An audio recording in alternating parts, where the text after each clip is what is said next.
ದೀರ್ಘವಾದಂಥ ಮೊದಲನೇ ಗೋಷ್ಠಿಯಲ್ಲಿ ಭಾಗವಹಿಸಿ ಮತ್ತು ಎಲ್ಲ ವಿಚಾರಗಳನ್ನು ಕೇಳಿದಂಥ ನಿಮ್ಮೆಲ್ಲರಿಗೂ ಧನ್ಯವಾದಗಳು. ಈಗ ಈ ವೇದಿಕೆಯ ಎರಡನೇ ಗೋಷ್ಠಿಯನ್ನು ನಾನು ಶುರು ಮಾಡ್ತಾ ಇದ್ದೀನಿ. Myself TH Lavakumar. I teach theatre and literature in St. Joseph's College of Commerce. So the present topic that we are going to be discussed is youth employment and nation building. We have amongst us the eminent scholars and speakers and the political activists and the social activists to speak on this topic. Firstly, I would like to invite Shri DG Sagar ಅವರು ಕರ್ನಾಟಕದ ಬಹಳ ಮುಖ್ಯವಾದಂಥ ಸಾಮಾಜಿಕ ಚಳುವಳಿ ದಲಿತ ಸಂಘರ್ಷ ಸಮಿತಿ. ಅದು ದಲಿತ ಸಂಘರ್ಷ ಸಮಿತಿ ದಲಿತರ ಏಳಿಗೆಗಾಗಿ ಹುಟ್ಟಿದಂಥ ಒಂದು ಸಾಮಾಜಿಕ ಮತ್ತು ಸಾಂಸ್ಕೃತಿಕ ಏಳಿಗೆಗಾಗಿ ಹುಟ್ಟಿದಂಥ ಒಂದು ಸಂಸ್ಥೆ ಮಾತ್ರ ಅಲ್ಲ, ಅದು ಕರ್ನಾಟಕದ ರಾಜಕಾರಣ ಮತ್ತು ಸಮಾಜವನ್ನು ಪ್ರಭಾವಿಸಿದಂಥ ಬಹಳ ದೊಡ್ಡ ಚಳುವಳಿ. ಆ ಚಳುವಳಿಯ ಹಿರಿಯ ಮುಖಂಡರು DG ಸಾಗರ್ ಅವರು. Is one of the prominent leaders of DSS. So I would like to invite him on stage. Then I would like to invite Shri Sashikant Senthil, political activist, and he is not there, but in his absence, I would like to thank him for accepting the invitation. Now we are, he is there.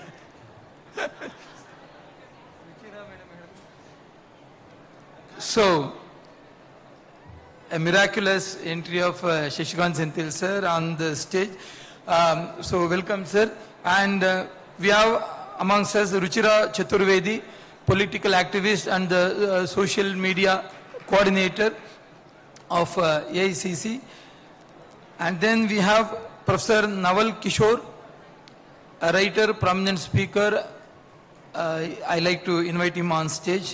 And we have Rumi Harish, gender activist and one of my friend.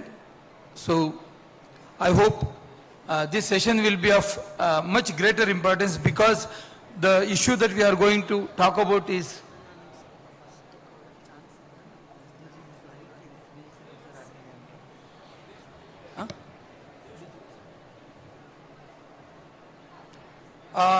and also I would like to invite Pushparaj Deshpande sir on stage, political columnist and the prolific writer. Now I would like to, I won't take much time to, I've already, all of them are the eminent speakers. I hope they need not much introduction. Now I would like to call DG Sagar sir to speak first.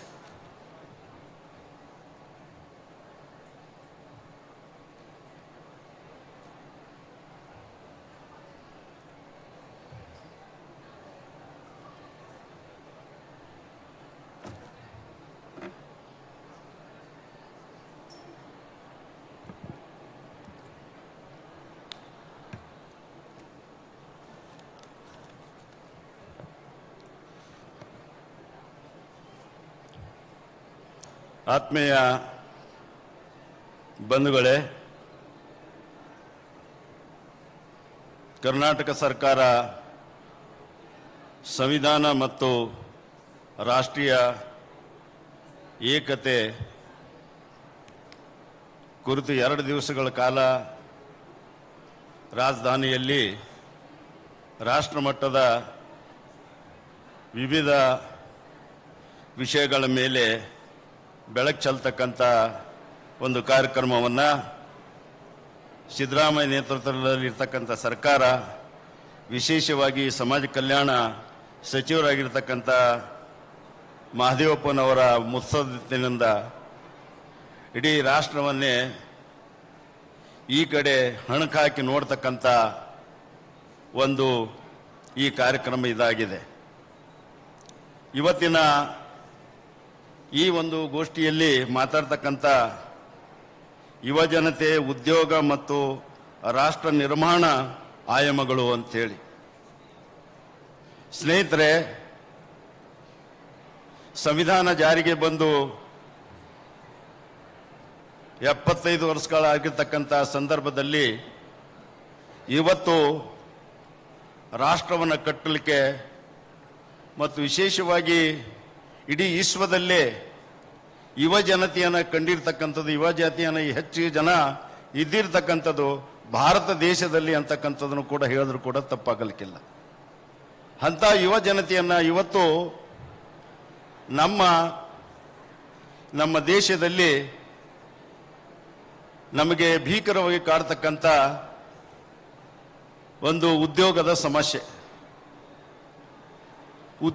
ಸಮಸ್ಯೆ ಯುವ ಜನರನ್ನ, ಅವರ ಶಕ್ತಿಯನ್ನ ನಮ್ಮ ದೇಶಕ್ಕೆ ಸಮರ್ಪಣೆ ಮಾಡ್ತಕ್ಕಂಥದ್ರಲ್ಲಿ ಬಳಸ್ಕೊಳ್ಳುವಲ್ಲಿ ಬಹುತೇಕವಾಗಿ ಸಂವಿಧಾನದತ್ತವಾಗಿರ್ತಕ್ಕಂಥ ಅನೇಕ ವಿಚಾರಗಳು ಸರ್ಕಾರ ಪ್ರಕಟಣೆ ಮಾಡ್ತಾ ಇದೆ.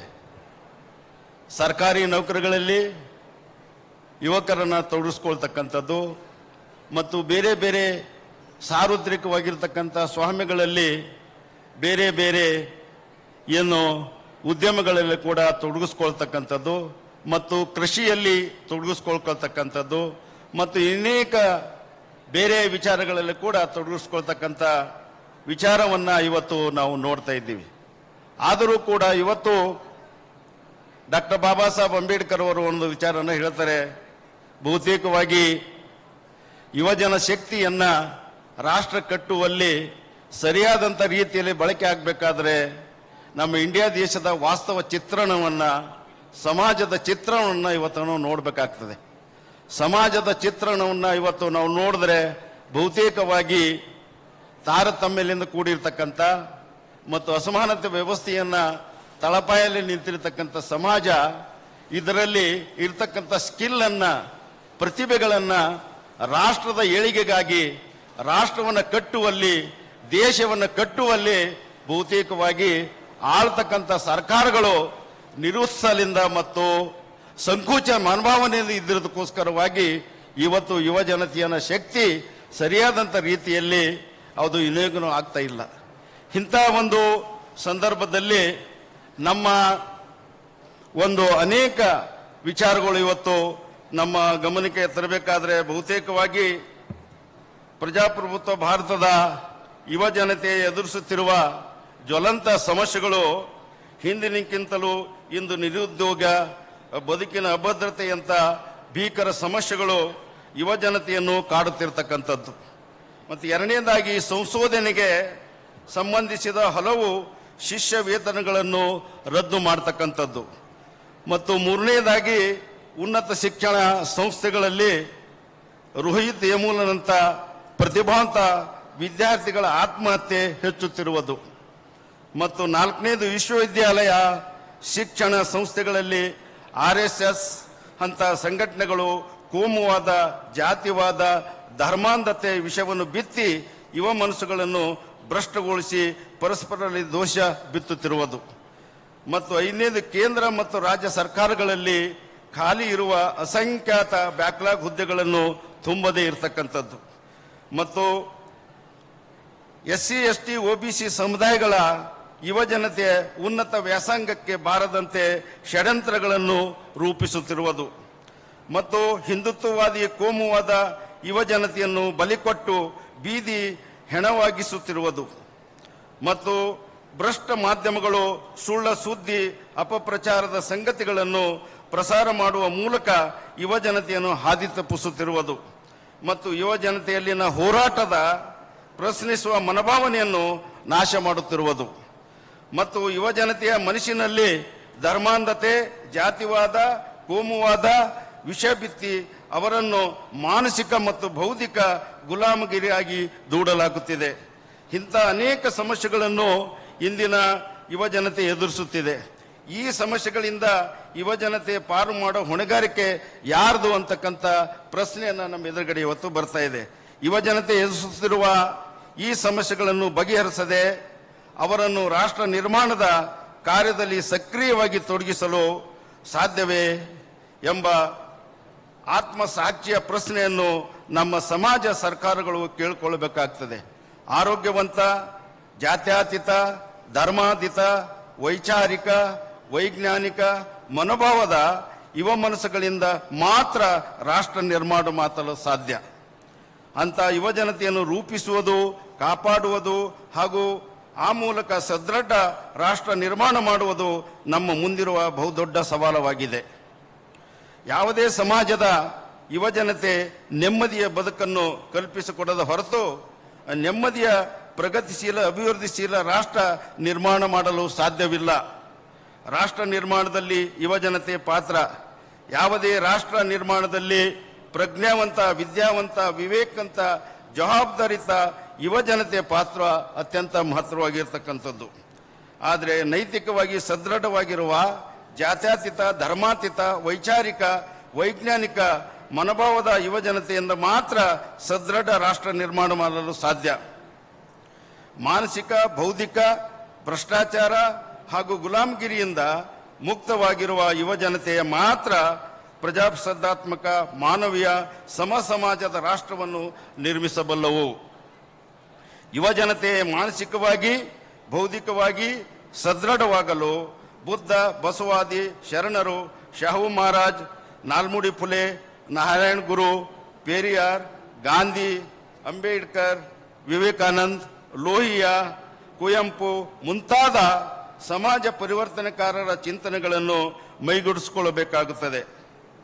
ಸಂವಿಧಾನದ ಅರಿವಿನ ಜೊತೆಗೆ ಸಂವಿಧಾನ ಪ್ರತಿಪಾದಿಸುವ ಮೂಲಭೂತ ಹಕ್ಕು ಮತ್ತು ಕರ್ತವ್ಯದ ಬಗ್ಗೆ ಪ್ರಜ್ಞೆ ಮೂಡಿಸಿಕೊಳ್ಳಬೇಕಾಗಿದೆ. ವೈಜ್ಞಾನಿಕವಾಗಿ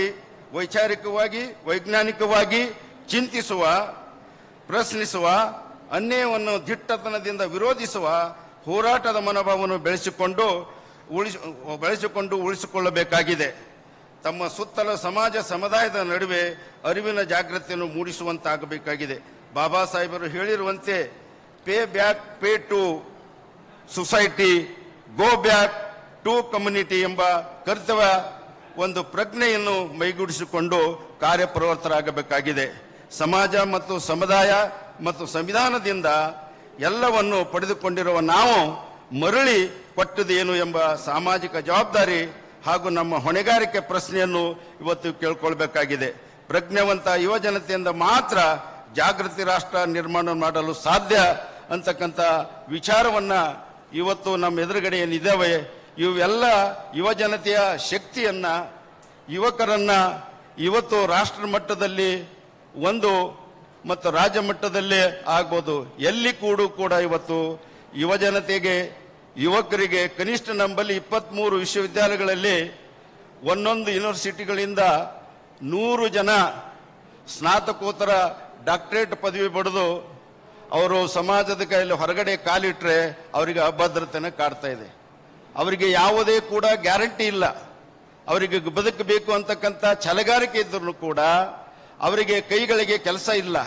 ಇಂಥ ಒಂದು ಪರಿಸ್ಥಿತಿಯಲ್ಲಿ ಇವತ್ತಿನ ಸಂಕ್ಲಿಷ್ಟವಾಗಿರ್ತಕ್ಕಂಥ ಪರಿಸ್ಥಿತಿಯಲ್ಲಿ ಯುವಜನತೆಯನ್ನ ಎಷ್ಟೇ ಕಷ್ಟ ಆದರೂ ಕೂಡ ಇವತ್ತು ಎದ್ದು ನಿಲ್ಲಬೇಕಾಗಿದೆ.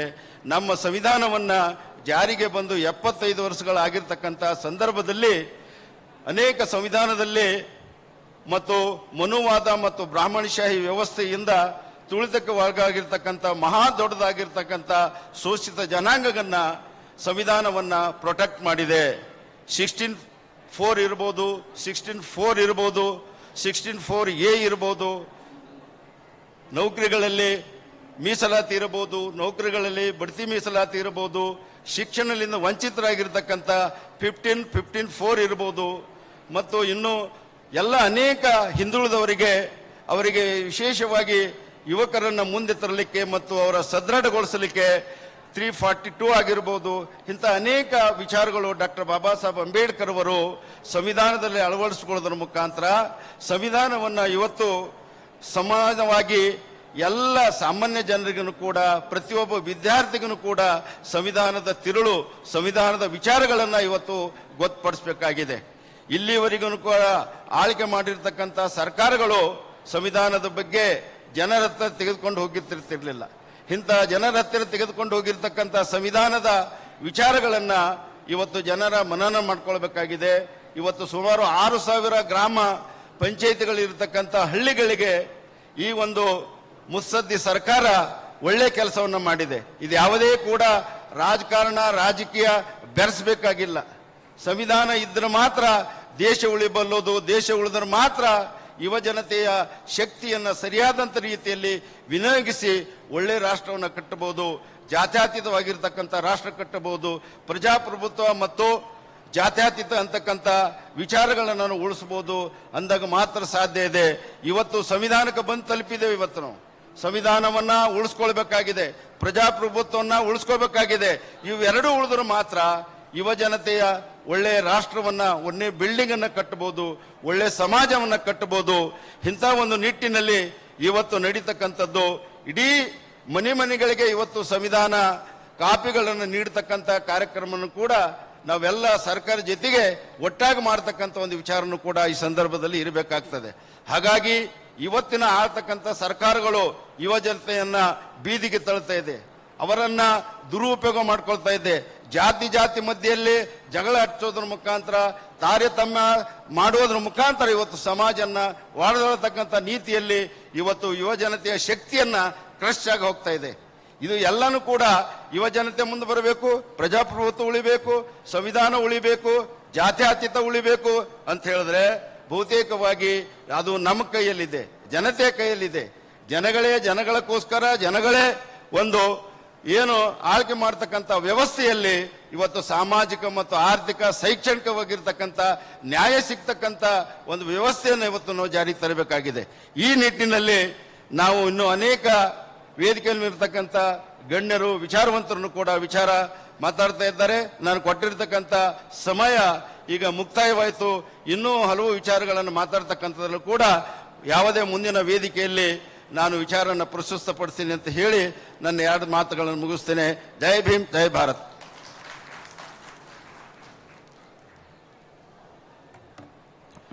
ಇದುವರೆಗೂ ದೀರ್ಘವಾಗಿ ಸಂವಿಧಾನದ ಆಶಯಗಳು ಮತ್ತು ಯುವ ಜನರನ್ನ ನಾವು ಯಾವ ರೀತಿ ಸಂವಿಧಾನದ ಆಶಯದ ಹಿನ್ನೆಲೆಯಲ್ಲಿ ಕಟ್ಟಬೇಕಾಗಿದೆ ಈ ದೇಶದಲ್ಲಿ ಅನ್ನೋದ್ರ ಬಗ್ಗೆ ದೀರ್ಘವಾಗಿ ಮಾತಾಡಿದಂಥ ಡಿ.ಜಿ. ಸಾಗರ್ ಸರ್ ಅವರಿಗೆ ಧನ್ಯವಾದಗಳು.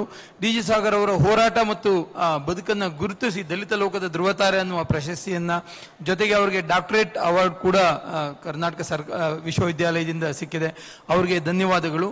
ಈಗ ರೂಮಿ ಹರೀಶ್ ಅವರು ತುರ್ತು ಕೆಲಸ ಇರೋದ್ರಿಂದ ಅವ್ರು ಹೋಗ್ಬೇಕಾಗಿರೋದ್ರಿಂದಾಗಿ ಅವ್ರು ಮಾತಾಡ್ತಾರೆ. ಅದಾದ್ಮೇಲೆ ಪ್ಯಾನಲ್ ಮತ್ತೆ ಓಪನ್ ಆಗುತ್ತೆ. ದಯವಿಟ್ಟು ಕ್ಷಮಿಸಿ, ಫ್ಲೈಟ್ ಪ್ರೀಪೋನ್ ಆಗಿರೋದ್ರಿಂದಾಗಿ ನನಗೆ ಈ ಥರ ಒಂದು ಸಮಸ್ಯೆ ಬಂದಿರೋದು. I am very sorry because my flight is prepone and that's why I have to go.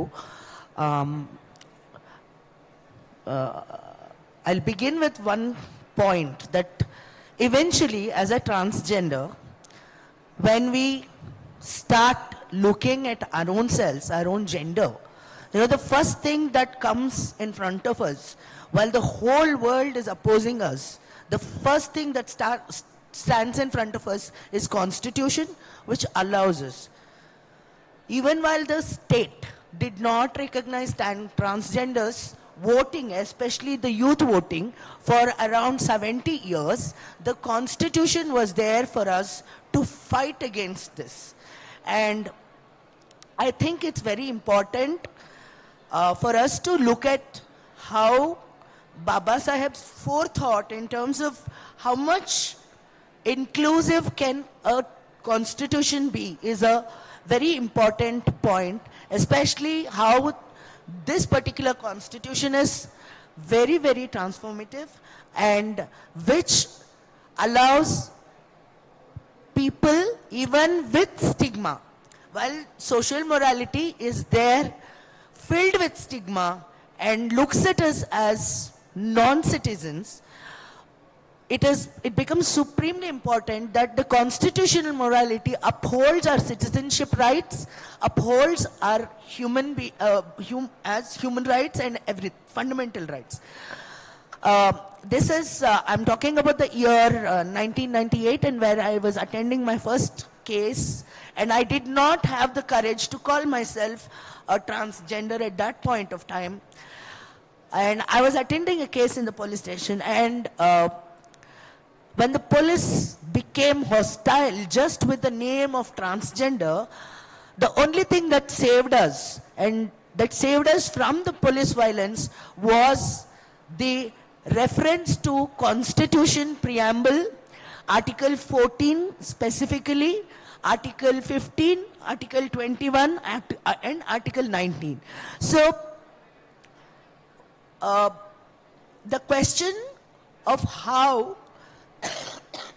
transgender youth can be part of nation building is a very serious thing to think about, because every government comes and goes, every government starts a survey to find out the number of transgenders without understanding. A lot of transgenders cannot easily come out of their houses or cannot say it in public.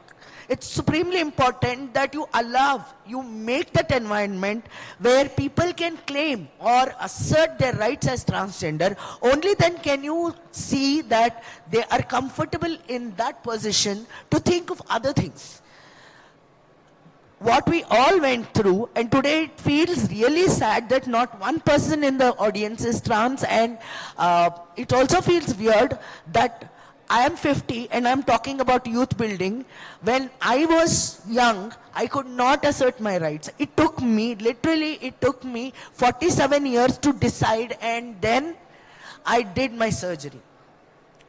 Today's youth, of course, thanks to NALSA judgment in 2014, that we got this amazing judgment and allows us to live dignifiedly. It still, even though Karnataka government was the first government, especially the Congress government with Siddaramaiah, where it came up with the policy is not implemented yet, and we still, so in every field there is a first transgender who has achieved something, but in every field there's no proper implementation of the policy where it gives equally all the rights to everybody.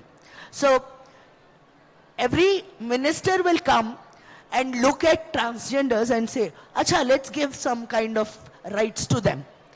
For example, one thought of toilets, another minister thought of employment and said 1% or 2% in police department. But how will you kind of understand, or what are all the measures that you put up to understand which transgender it is? And by the way, transgender does not mean a person who is born male and becomes woman. There are many identities which the public is ignorant about, and the government also does not bother to think about it. Like, they have put my female identified photo here without asking me, without questioning what kind of transgender I am. I am a person who is born female and I transition to being man. So in this process, the carelessness that is shown towards the transgender community clearly is a violation of the Constitution. But we still believe Constitution, because someday or sometime, it's not far away, we do have a movement, we do have our politics deeply rooted. And one thing that every person has to understand is that the queer politics and the trans politics is based on the Constitution, and it is a more evolved kind of politics which actually critiques, and where many of us are living that politics, where we are very much against all the kind of fundamentalisms, all the kind of fascisms, all the kind of the macho masculinity or the questions of patriarchy. So one thing that people should start opening up yourselves to queer and trans politics to understand how it is based on the Constitution itself. So I will end my talk here, and I wish there is more participation from transgender community side. I wish, actually thanks that, this time while organizing, people did speak very respectfully, and they also understood that whenever I requested that my gender is not this, people understood that. So I really thank the government at least having put this kind of an effort. But it would be nice if you can think of a little more participation in different forms and different stages, so that that you will also understand how much of Constitution we live on an everyday basis, because we need more than anybody else in this country. Thank you. Transgender ಸಮುದಾಯದ ಬಗ್ಗೆ ಮಾತಾಡಿದಂಥ ರೂಮಿ ಹರೀಶ್ ಅವರಿಗೆ ಧನ್ಯವಾದಗಳು. ಈಗ ನಾನು ದೇಶಪಾಂಡೆ ಅವರಿಗೆ ಪುಷ್ಪರಾಜ್ ದೇಶಪಾಂಡೆ ಅವರಿಗೆ ಈ session ಅನ್ನ ಮಾಡರೇಟ್ ಮಾಡಬೇಕು ಅಂತ ಹೇಳಿ ಕೇಳ್ಕೊಳ್ತೀನಿ.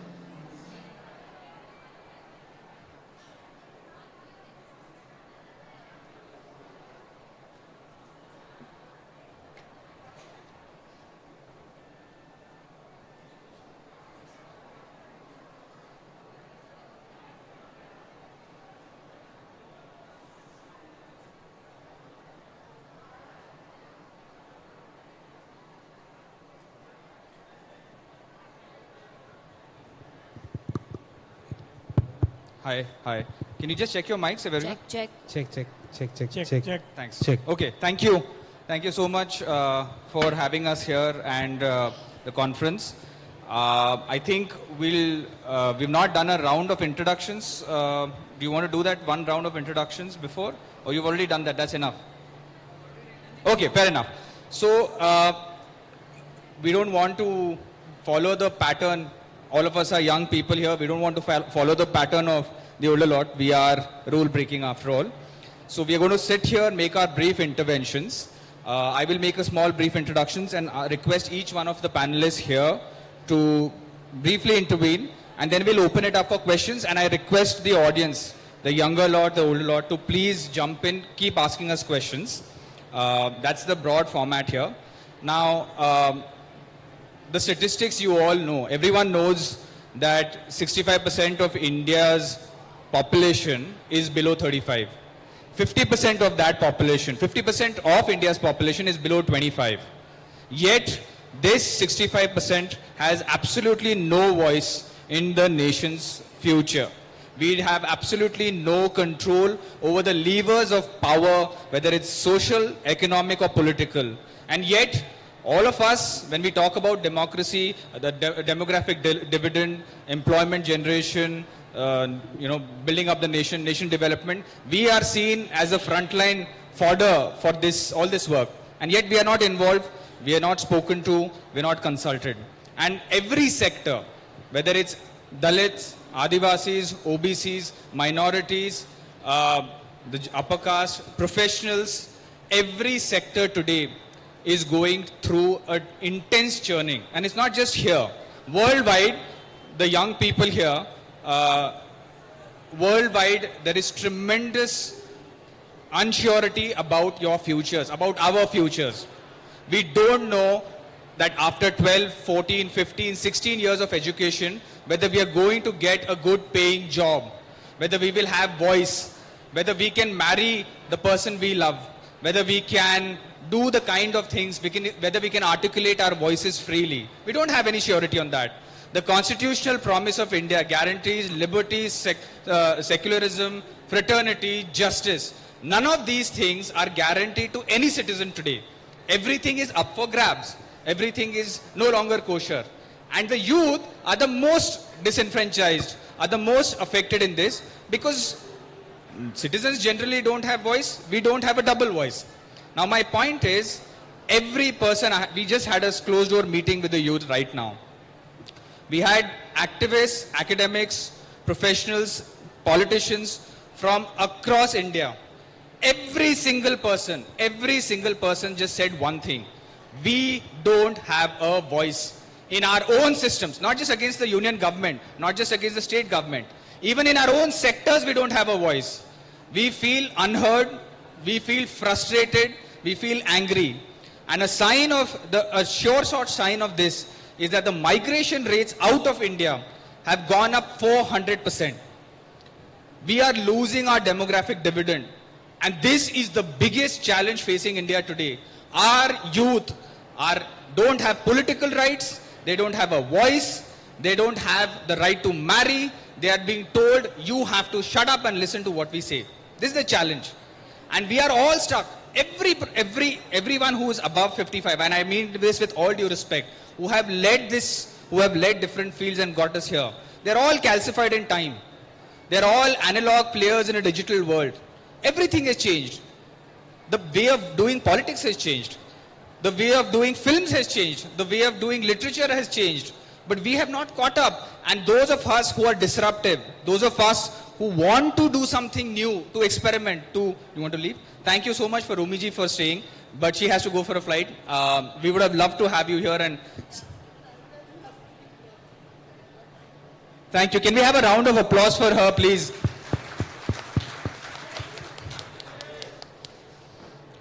My point is, just to finish my intervention, and I'll ask each one of you to start making your intervention. Those of us who are, some of those who are controlling the levers of power, who are right now determining how our life should be, what we should be doing, how we should be doing it, are not in sync with what ground realities of today, the social, economic and political. And there is a huge churning happening here. Please consider this. All of you have been watching TV, newspapers for the last 10, 15 years. Every single movement that has happened, the farmers' protest, the CAA, NRC protest, the student protest, every single movement has happened outside the formal political system, has happened outside the formal structures that are given, that have been set down by India's freedom founders, India's founders, for us to operate. Why is that happening? The system is no longer working for us.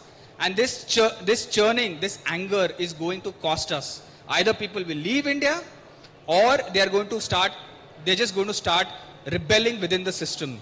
So the biggest challenge we need to face is how do we constructively channelize our young demographic dividend into nation building. That is the biggest challenge. And employment is just one way of productively giving to the nation. There is activism, there is politics, there is public service, there is art, there is film. We are not thinking about that. And we are not being able to talk to policymakers. We are not being able to talk to our thinkers, and they are not listening to us. How long is this going to continue? There are students sitting here, all of these students. These are the students who should be actually sitting along with us and having a discussion on what we could be doing about their futures. We are not doing that. And so, in that spirit, I'm going to open up very quickly for brief interventions and then request the audience to join us in a interactive session, because otherwise it's going to be a very stolid, formal affair. So I'm going to stop here. Thank you for your patience. Please do listen to them and then join in. Thank you. Nawalji is a professor at Rajdhani College. He's also the RJD spokesperson. He has been championing OBC, Bahujan, Ahinda issues across the country. I'm going to ask Nawalji to make his brief intervention now. Thank you, Pushparajji, and thank you everyone in this hall. It's very interesting to have a dialogue with a set of people who are really interested in this episode of youth employment and nation building. I'm sure everybody will agree that youth has direct contribution to nation building, in the sense that youth represent the huge amount of energy in themselves. And we can see in the college campus as well as university that the youth are really very active in the sense of participation. But the only challenge that we are here to talk about is about their role in politics, the role of youth in Indian politics, because the future and the vision of India, it depends largely on the youth community, because they hold the largest number of the population in the society. Let me go quickly to the party to which I belong, that is Rashtriya Janata Dal. It is one of the party which is setting an example in one of the state of this country, that is Bihar, that how youth can matter in politics. Though we are privileged to have our leader, Tejasvi Yadav, as one of the youngest leaders in this country. He has, in his past 10 years of political intervention, he has showed to each one of us that how a leader can connect with the youth. And that is by mixing both. Number one is ideological perception, and number two, going with the issues. If you follow the Bihar politics since 2015, you will find that to begin with, we were the party about which everyone in this country was saying that this party is going to collapse. But it was 2015 that a leader who came as the one, it was a fight of ideology. You must remember that Mohan Bhagwat made a statement at that point of time that reservation should be think of. we should not go for reservation. He spoke about revising the concept of reservation, and it was the all-accepted leader of Rashtriya Janata Dal, Lalu Prasad Yadav ji, who took on directly, and it was basically ideological fight in 2015 that we had a huge victory. Even though the current Prime Minister and the Home Minister was there in the land of Bihar. So it was because the participation of youth, because you will find that the crowd which was coming to the election meeting were mostly and largely the young people. Now the second position, when Tejasvi Yadav became Deputy Chief Minister, and after almost 20 months, when he had an opportunity to become the leader of opposition in the House, the real intervention of his role as a political individual began in the House as a leader of opposition. And the thing which he spoke within the House became the matter of discussion, not only in the opposition party, but also in the ruling party. We have heard that time that they say that you have lost the government, but you have got a leader. And that is what is the strength of a youth leader. He is in his 30s, and you will find that even today, after losing a government, just recently in 2014, January, you will find that he is going in a yatra with interaction with the youth, and we'll find that a huge number of youth are following him. Each and every day he is going and meeting district-wise. That is the thing which is coming on the issues and the issues of employment. He has in his a brief spell of 17 months, he has produced a situation in which more than 5 lakh youth have got the employment.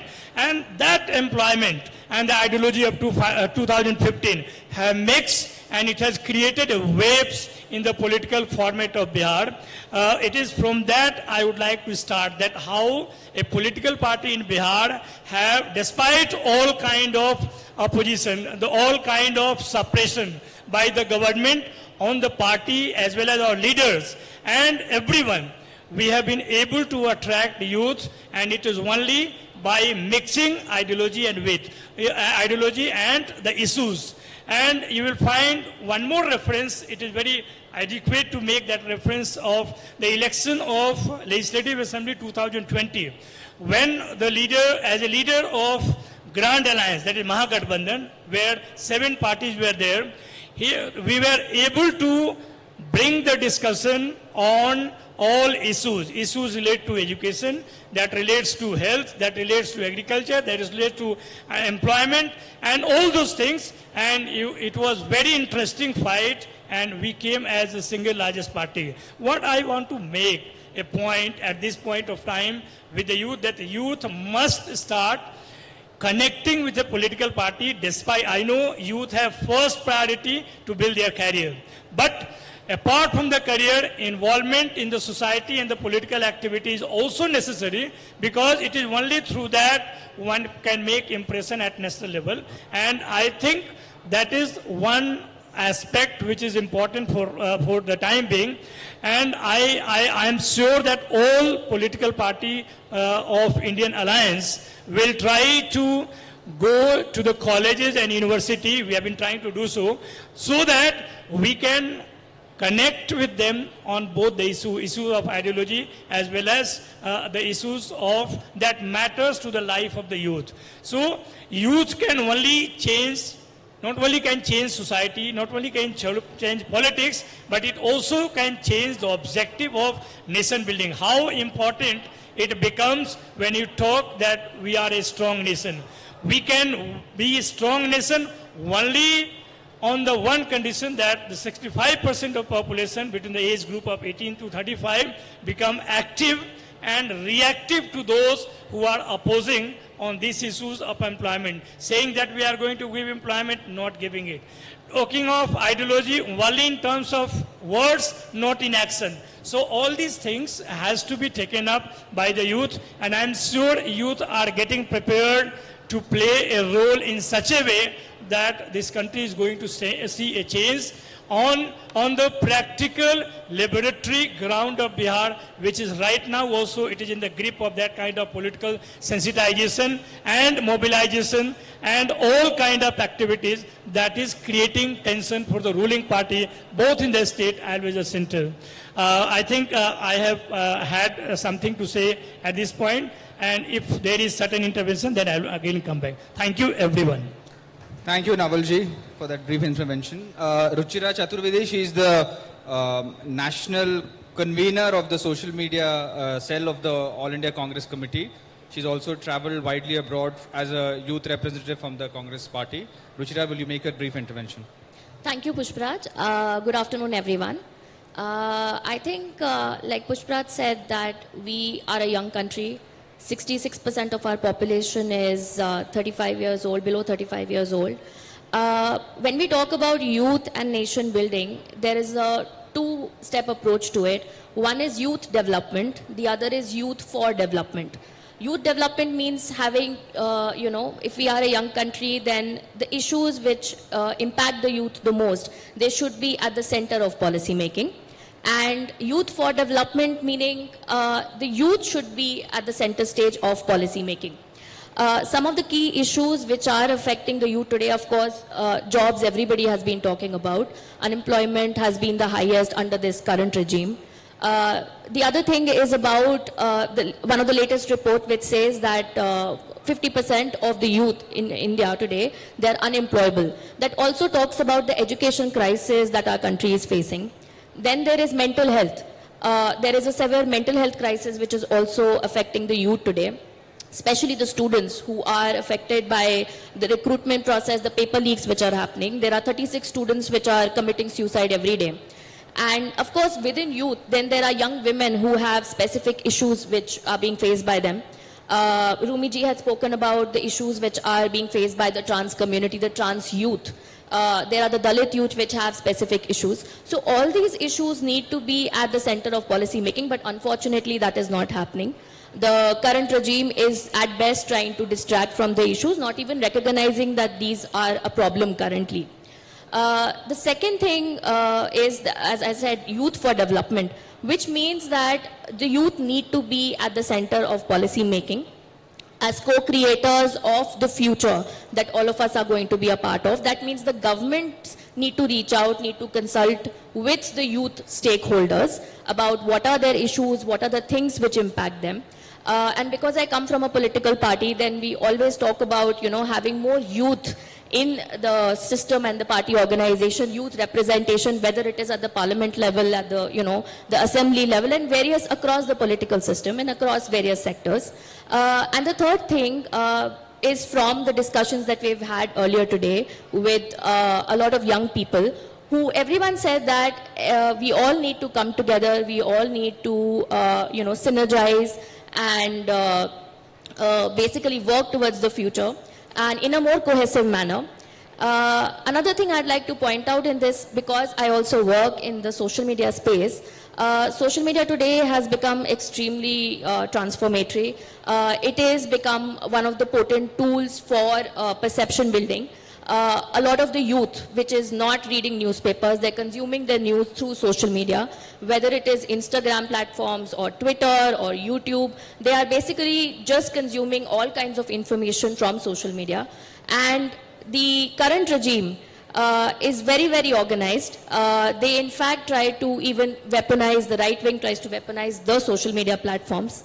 It's very, very important that the youth today, we also, I'm sure all of you are also active on social media, but we need to be more active, we need to raise our voices in a more active manner, we need to be more aggressive and, hold the government accountable. It's not easy in the current climate because, the democratic spaces are shrinking.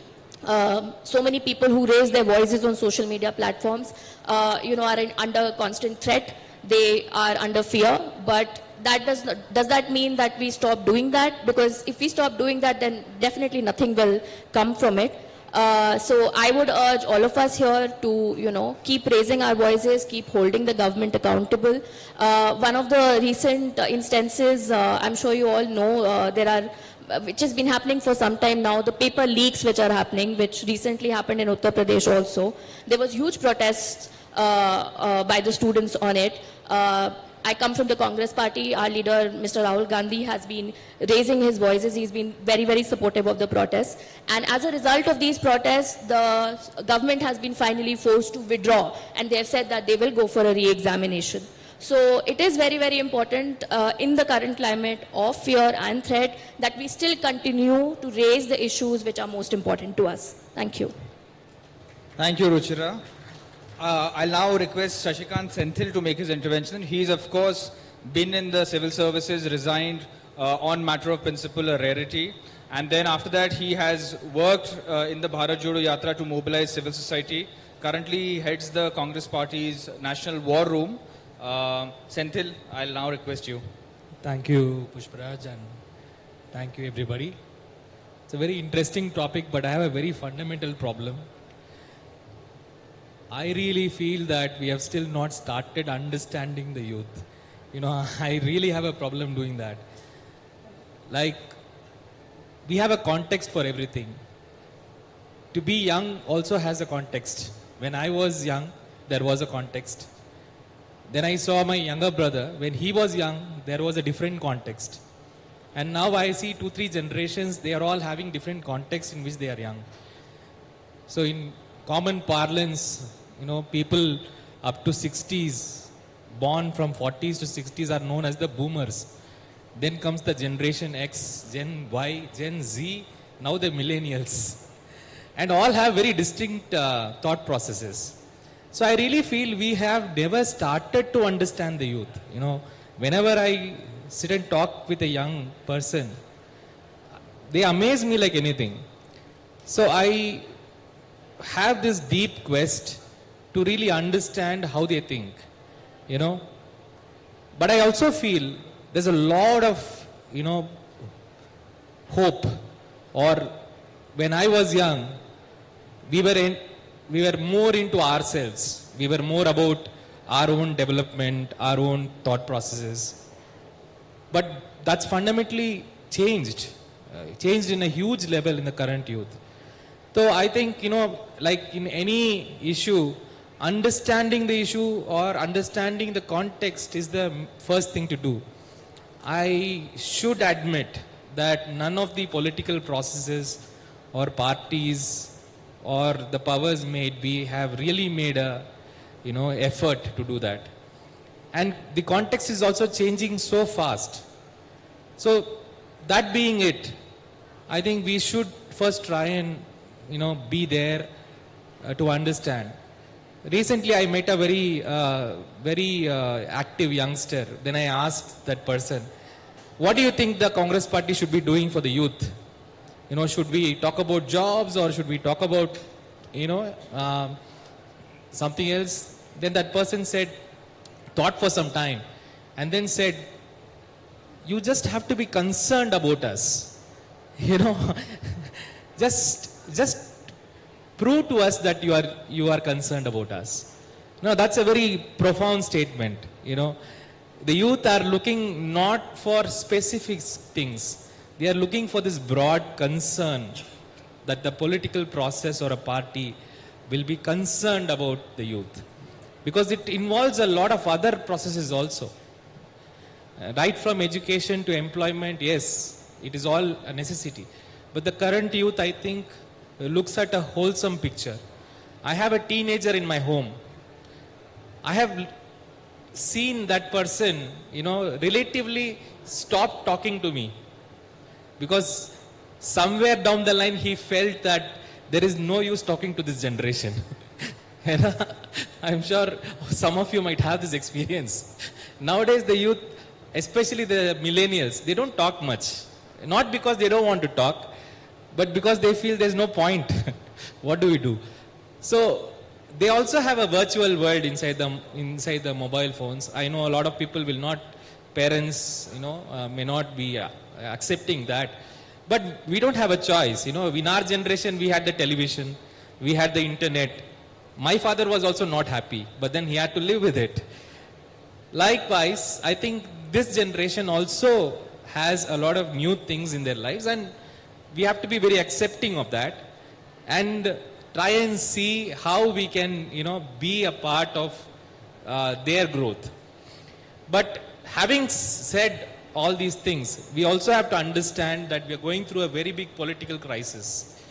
Like the previous session, Ajay Guduvarti talked about the majoritarian thing that we are getting into.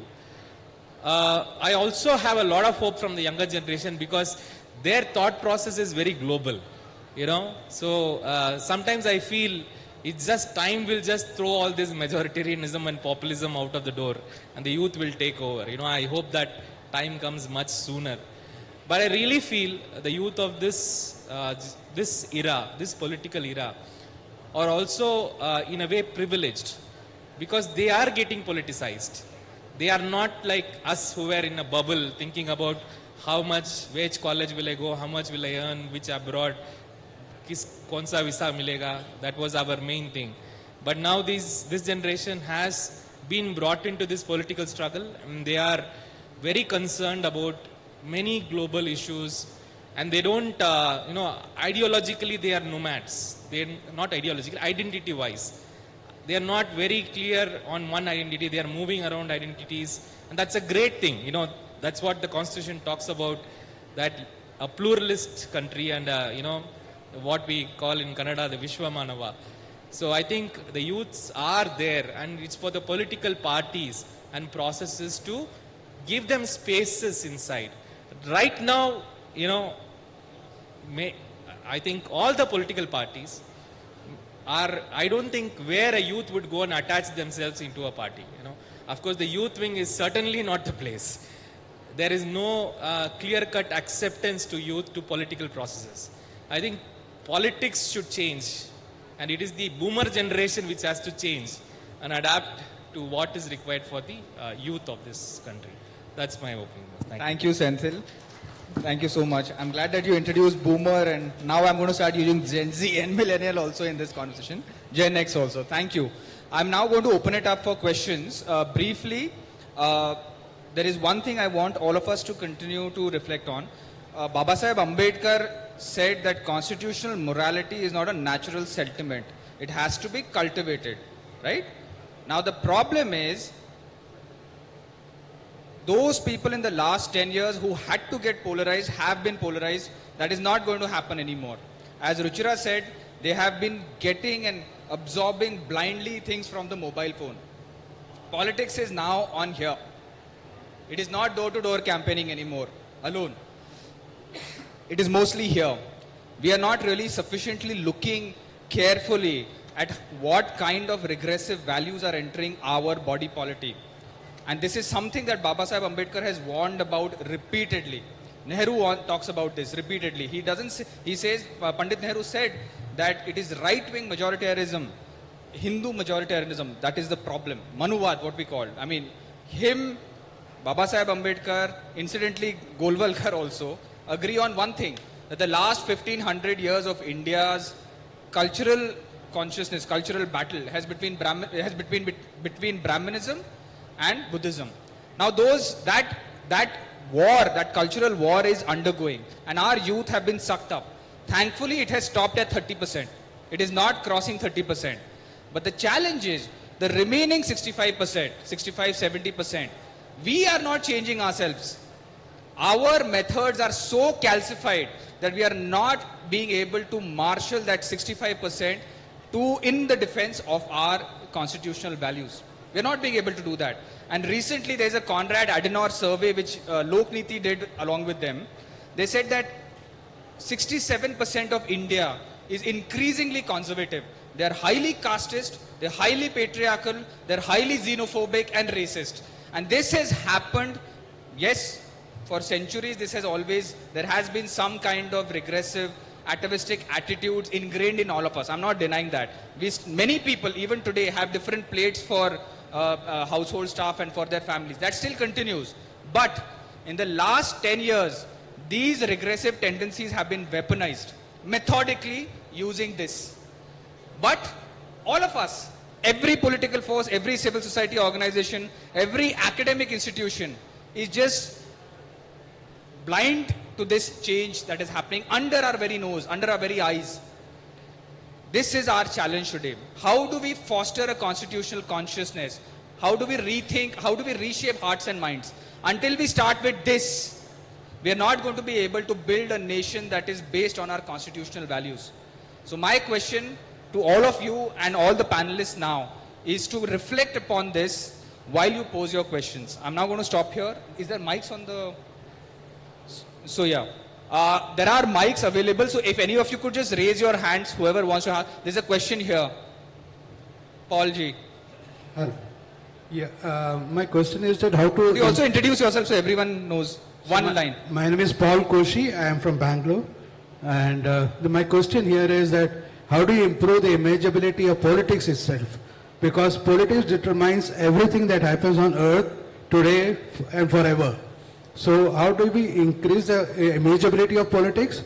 And how do we give a space for civil society to have a free entry to the Congress systems and be able to interact, which means a zero threshold for people who have nothing to do with politics can come in, speak to us, listen to us, interface like that. Thank you. Thank you, Paul. Senthil, you want to quickly take that question?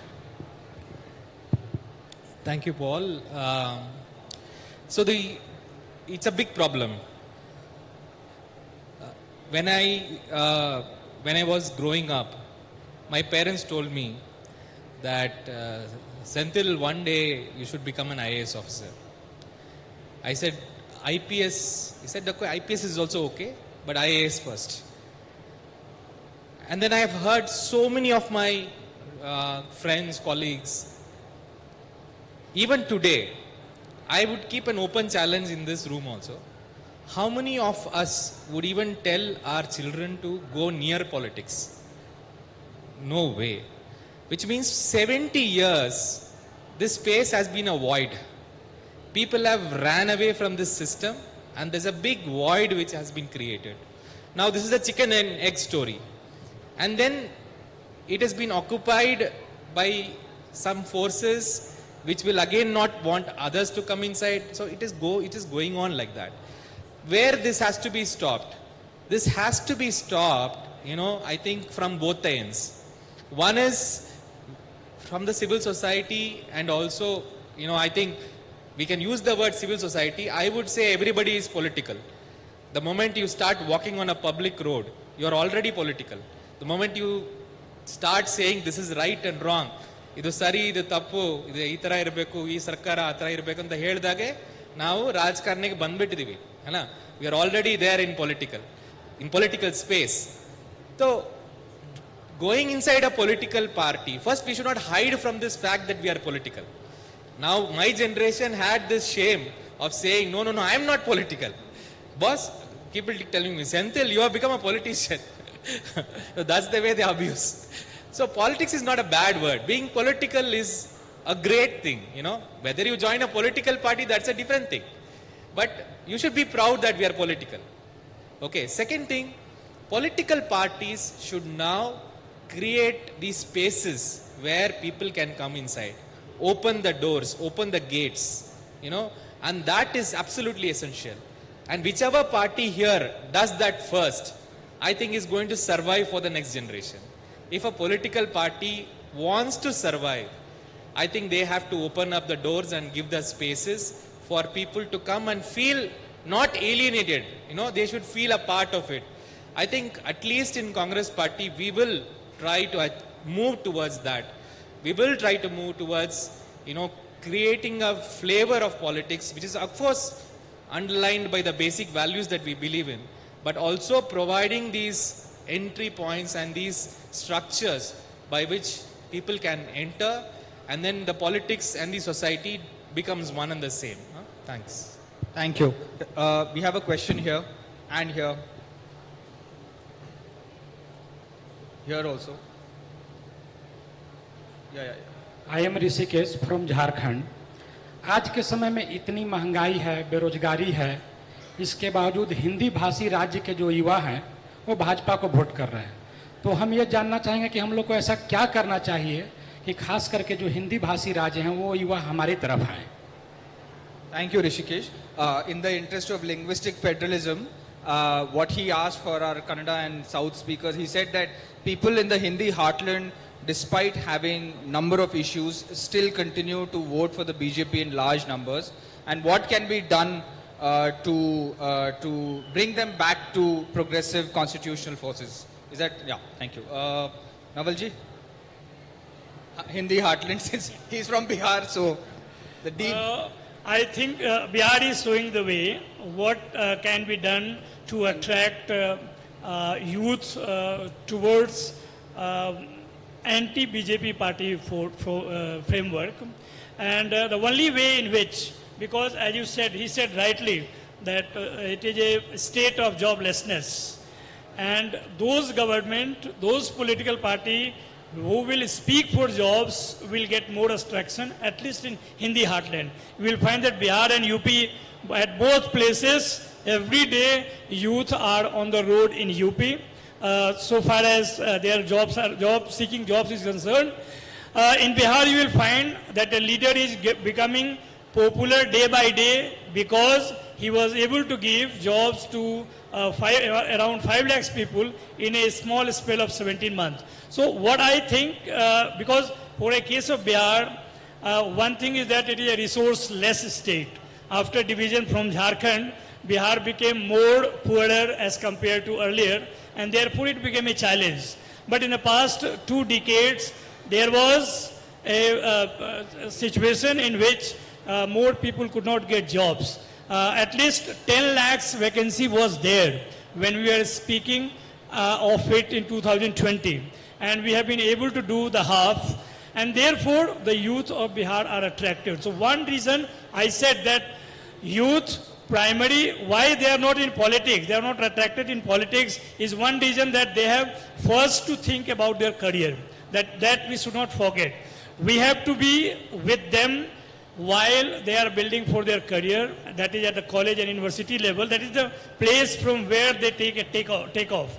So if we are present in campus of colleges and university, I think we will be able to attract them not to have a direct entry to politics, but to have an opinion that is from the ideology.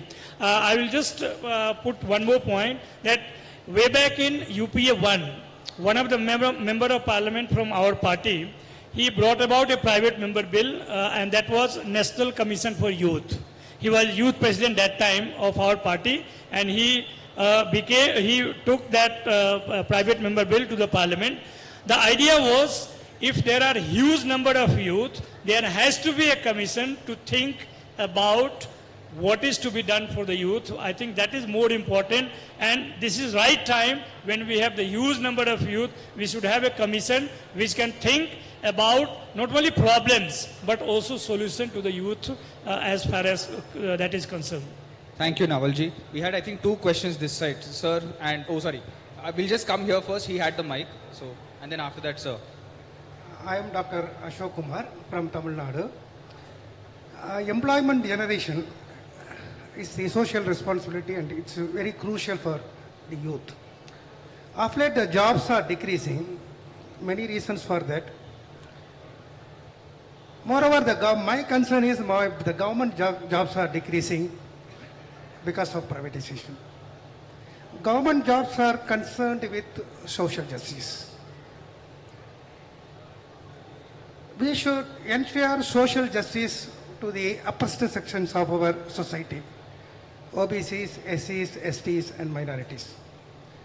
I would like to know from the panelists that any kind of promise regarding affirmative action, reservation, or some social justice measure in the election manifesto of Indian campaign. Because I'm very glad that our leader Rahul Gandhi ji announced that the upper 50% cap on reservation would be lifted if India comes back to power in 2024. I'm very thank you. Thank you very much. Thank you, Ashok sir. Sagar sir, would you like to take this question? Okay. No, he was asking if there's going to be an affirmative action policy. Senthil, you want to just quickly respond? Because it's inclusion in the manifesto. Just a very quick response. No, very crisp. Social justice is the way for this country, and Congress Party is very clear. You know, that is the route that we are taking. It starts with caste census to providing the rights as per our population and our development. And I also wanted to make one more small point, that social justice is not only for the deprived. The whole idea of social justice, if society is not made even, then we cannot progress for a long time. We cannot move forward as a society for a long time.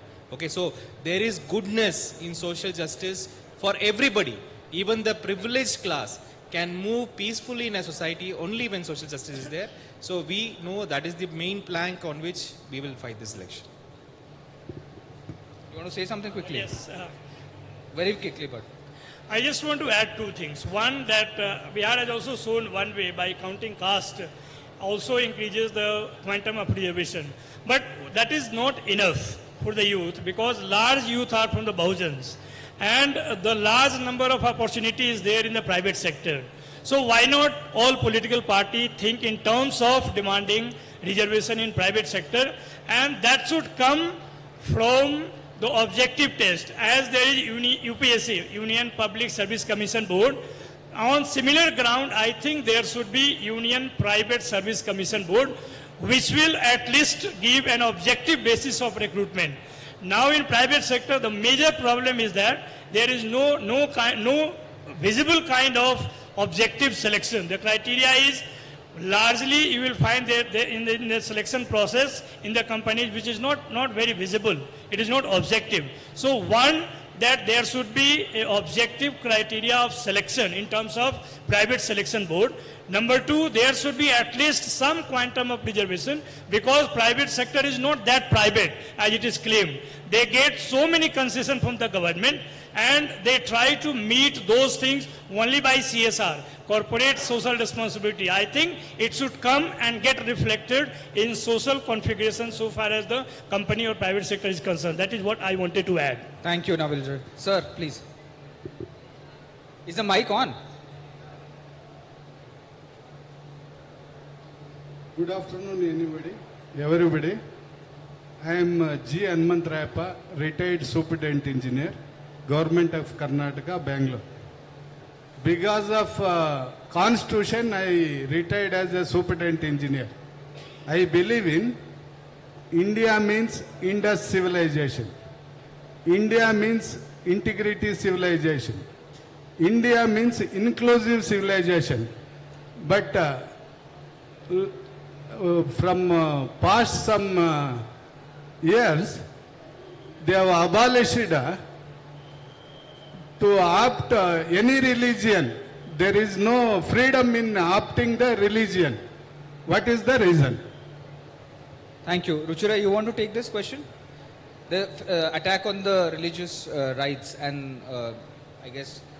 So that is to do with the nature of the current regime. The right wing believes in control, and they want to abolish anything and everything which is in contradiction with their thought. So, which is why there is an attack on whenever somebody speaks up, whenever somebody says something which is against the government's, government's line of thought. The propaganda today, the line today is one nation, one thought, one nation, one dress, one nation, one food, which is why they are attacking, all the cultural values. India stands for pluralism, right? India is unity in diversity and diversity in unity. But they do not want that. They want to control. And which is why you will see all these concentrated attacks which are happening on food, on clothes, on religion. Thank you. I just want to quickly respond before I move on to the next question here. Dr. Ambedkar called the Constitution, everyone regards the Indian Constitution as a historical rupture, as from the graded inequalities of the past. Those graded inequalities have always existed beneath. But as I said, it is the Constitution, only the Constitution and the constitutional consciousness that can really redress this. But the idea is for us to apply and reapply the Constitution creatively. Just talking about liberty, equality, fraternity, justice, those of us who are already initiated and already believe in these values, for us it's fine. But for the ordinary people who are not reading it, who are struggling with issues of roti, kapda, makan, so on and so forth, for them, these values need to be translated by us. Those of us in the, who are thinkers, who are educationists, who are politicians, who are civil society, into new ways. We have to, I mean, in a Gen Z language, is that the right thing, Gen Z? We have to make the constitution sexy.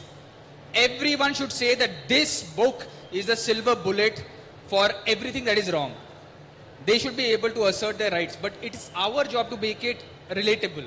And I think that is the answer to this problem, to the problem that we are facing. I just want to add one quick thing to that. Sorry, just a quick thing to just this point only. What you were saying, it's also important for us to remember that today people's retention span that has reduced drastically. People easily forget. And I think we, the liberals, we the pluralists, and I include myself in that, we take these values for granted. That people will know this, people will remember the constitution. People are increasingly forgetting, especially because the right wing is doing their propaganda aggressively and continuously. So it's important to not just make this creative, what he said about making it so that people can relate to these values, but also continuously doing this as a continuous task. Thank you. I'm going to request the panelists only, all of us, to now be very brief because I want to get as many questions as we can. Prashant, a mic there afterwards. Sir, why don't you go first? Yes. Please. Yeah, good afternoon everyone and all the panelists over there. I'm Arul, I teach political science at Tryst University, Bangalore. So my very basic question, since we're talking about nation building, and the very definition of nation building says that it could be people building, community building, state building, and the spirit of oneness or feeling of oneness. Now, since we talk about different ideologies of different political parties and different people, different speakers speak, different ideologies. Now, why have we forgotten the definition of the feeling of oneness? And when we talk about this, is there any provision in the constitution other than which the preamble begins, we the people of India? And is there any other provision which creates the feeling of oneness amongst everyone? And what is the steps and measures of the government or of the constitutional stakeholders in response to this, working towards the feeling of oneness amidst of all these problems that we see in India today? Thank you. Thank you. I'll just quickly respond to this and then we'll move on. Fraternity is the word that you're looking for, and Baba Sahib Ambedkar talks about Maitri. This is what he talks about in this entire thing. My point is, every government since 1947 has relied on the state to foster this constitutional consciousness, and they've used education, they've used films, they've used popular culture, books and otherwise to do that. That stopped sometime in the 80s or late 70s. And that is also when, just 5-6 years later, led to, and the RSS and the BJP started working on that silently. They adopted Gandhian tactics, and that is when the Ram Janmabhoomi started. Now the challenge today is, progressive forces don't have state power. But each one of us has a network. We are now the insurgency. The constitutional warriors, we are the insurgency today. Those people who are sitting at the top no longer have any faith in the constitution. They are unhinged from constitutional and institutional values. So each one of us has to creatively reapply and push constitutional values into our respective spheres. You're an educationist. You have a captive audience in your students. That is what you should be doing. We should be pushing them because one will become two. And that is how you will also foster Maitri and fraternity. Sorry, I had another question. I just wanted to add a small point here. Sorry, it's please. very important. We also have to understand this oneness comes from celebrating differences. Hello.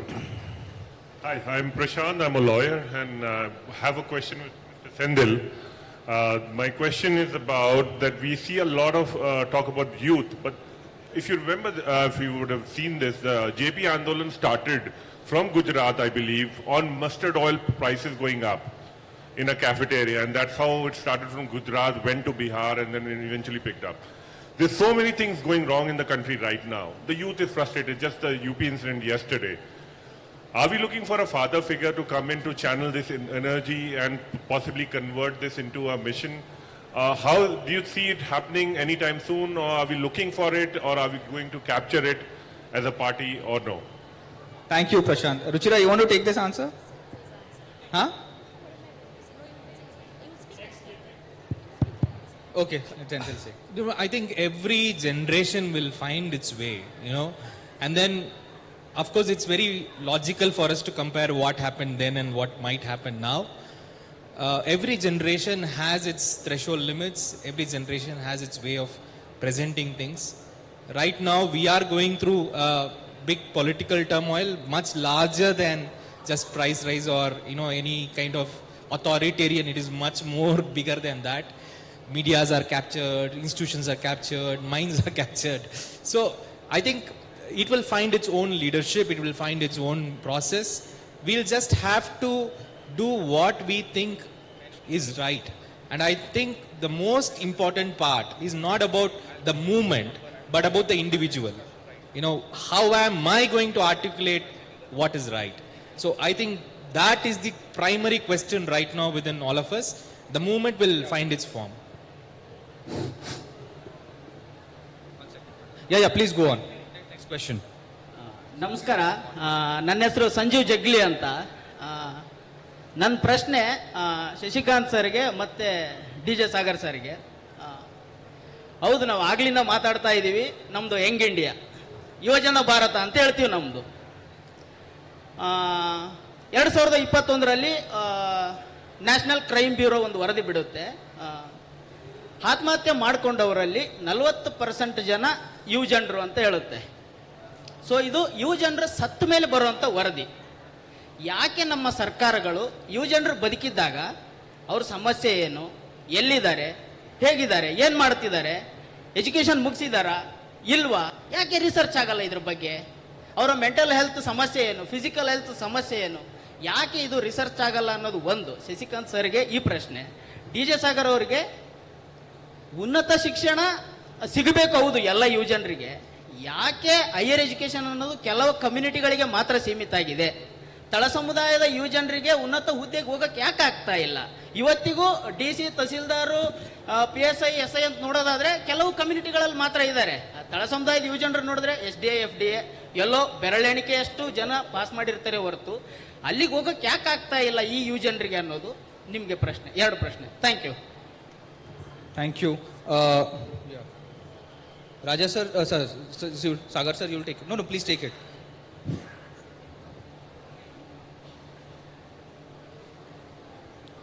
ಈಗ ಸ್ನೇಹಿತರು ಪ್ರಶ್ನೆಯನ್ನ ಕೇಳಿದ್ದಾರೆ. Higher ಎಜುಕೇಷನ್ನಲ್ಲಿ ಮತ್ತು ಉನ್ನತ ಮಟ್ಟದ IAS, IPS ಹೋಗಲಿಕ್ಕೆ ಹಿಂದುಳಿದ ವರ್ಗದವರಿಗೆ ಮತ್ತು ದುರ್ಬಲ ವರ್ಗದವರಿಗೆ ಯಾಕೆ ಸಾಧ್ಯ ಆಗ್ತಾ ಇಲ್ಲ ಅಂತಕ್ಕಂಥ ವಿಚಾರನ್ನ ಅವರನ್ನು ಕೇಳಿದ್ದಾರೆ. ಇವತ್ತು ನಮ್ಮ ಸಮಾಜದ ವ್ಯವಸ್ಥೆಯಲ್ಲಿ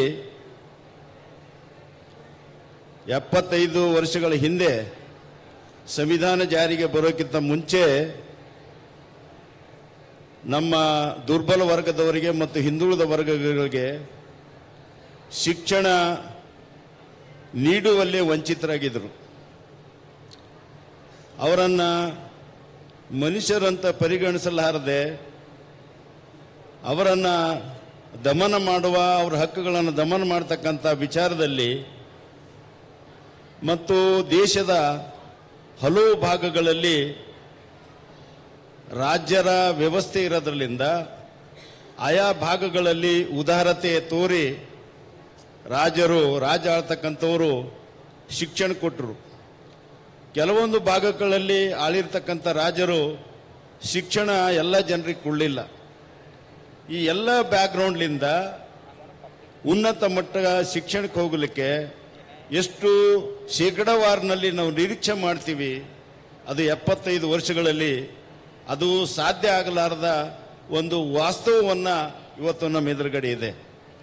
ಅದರ ಜೊತೆಗೇ ಸಂವಿಧಾನ ಜಾರಿಗೆ ಬಂದು 75 ವರ್ಷಗಳಾಗಿರ್ತಕ್ಕಂಥ ಸಂದರ್ಭದಲ್ಲಿ ಕೂಡ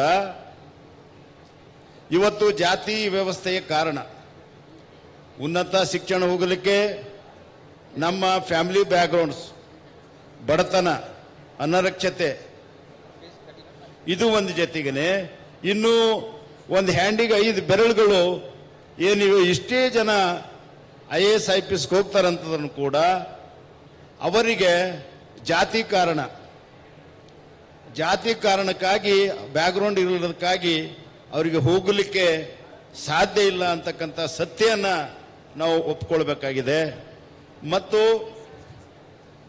ಬರಗಾಲ ಬರಲಿ, ಅತಿವೃಷ್ಟಿ ಬರಲಿ, ಮತ್ತು ಸೈಕ್ಲೋನ್ ಬರಲಿ, ಎಲ್ಲ ಸಂದರ್ಭದಲ್ಲಿ ಕೂಡ ಈ ಪ್ರಕೃತಿ ಮೇಲೆ, ಭೂಮಿ ಮೇಲೆ ಬಡವರಿಗೆ ತೊಂದರೆ ಆಗ್ತಕ್ಕಂಥದ್ದು. ಗುಡಿಸಲುಗಳಿರ್ತಾರೆ, ಬಿರುಗಾಳಿ ಬಂದರೆ ಹಾರು ಹೋಗ್ತದೆ. ಆಮೇಲೆ ಬಯಲು ಜಾಗದಲ್ಲಿರ್ತಾರೆ, ಅತಿವೃಷ್ಟಿ ಬಂದರೆ ಸಾವಾಗ್ತವೆ.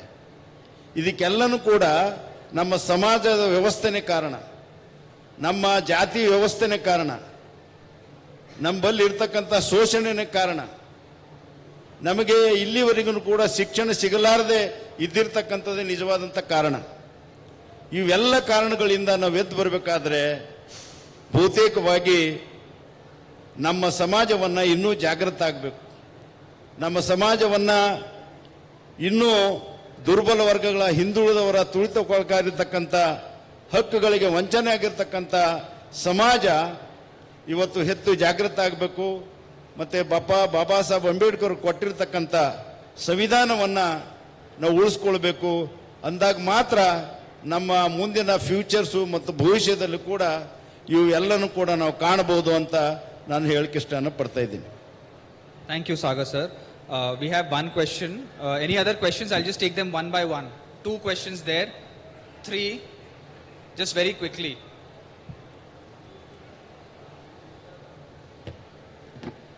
Nawal, Kishore ji, you mentioned 2 things and I'm going to link that and ask the question.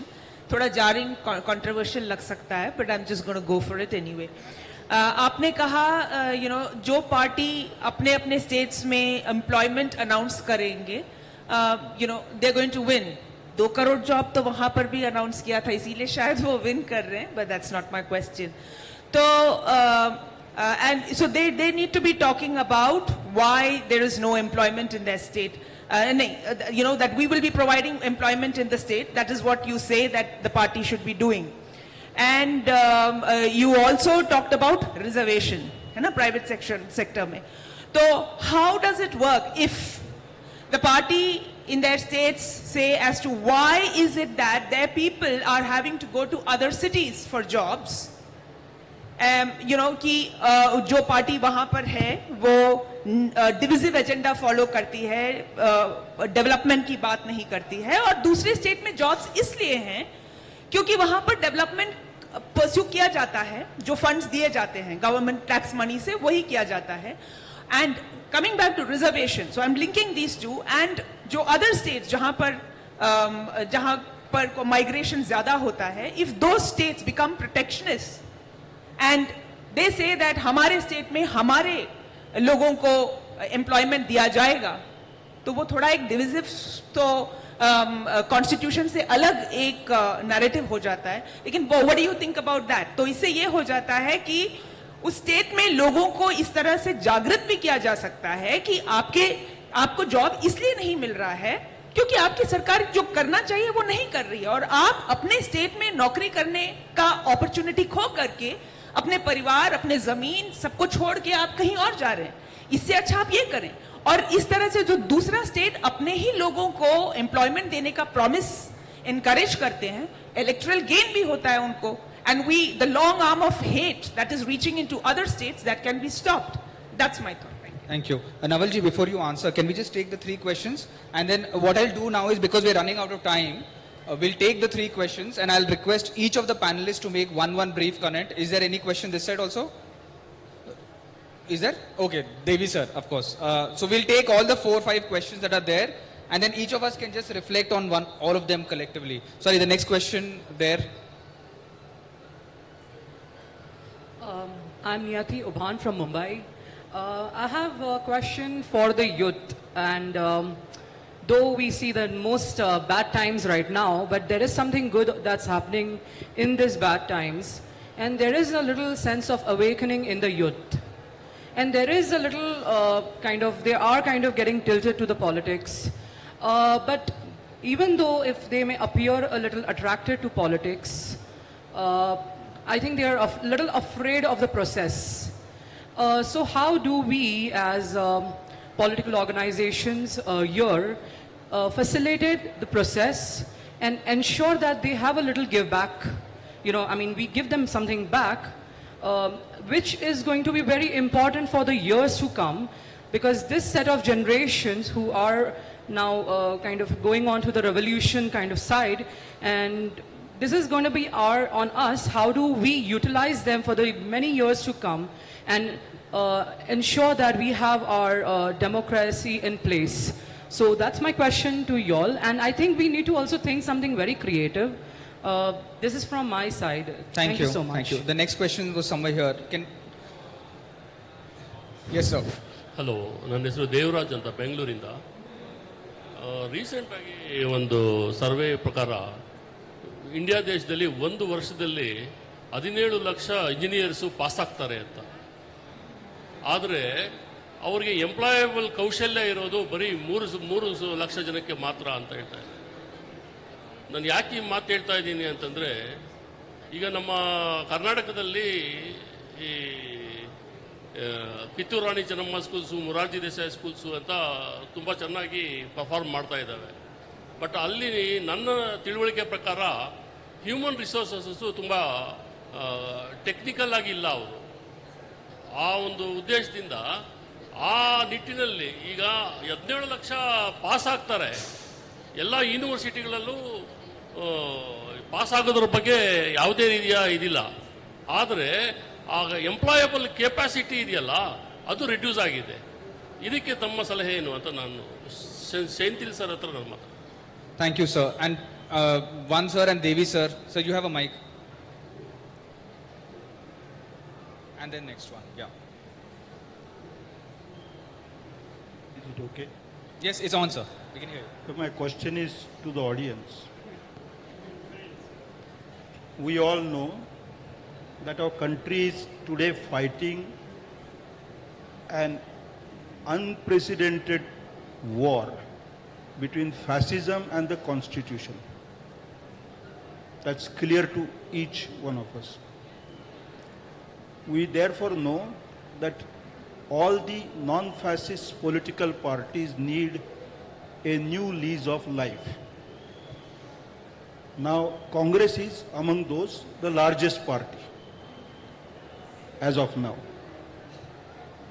Here on this stage, I saw this morning a young man who's educated at Cambridge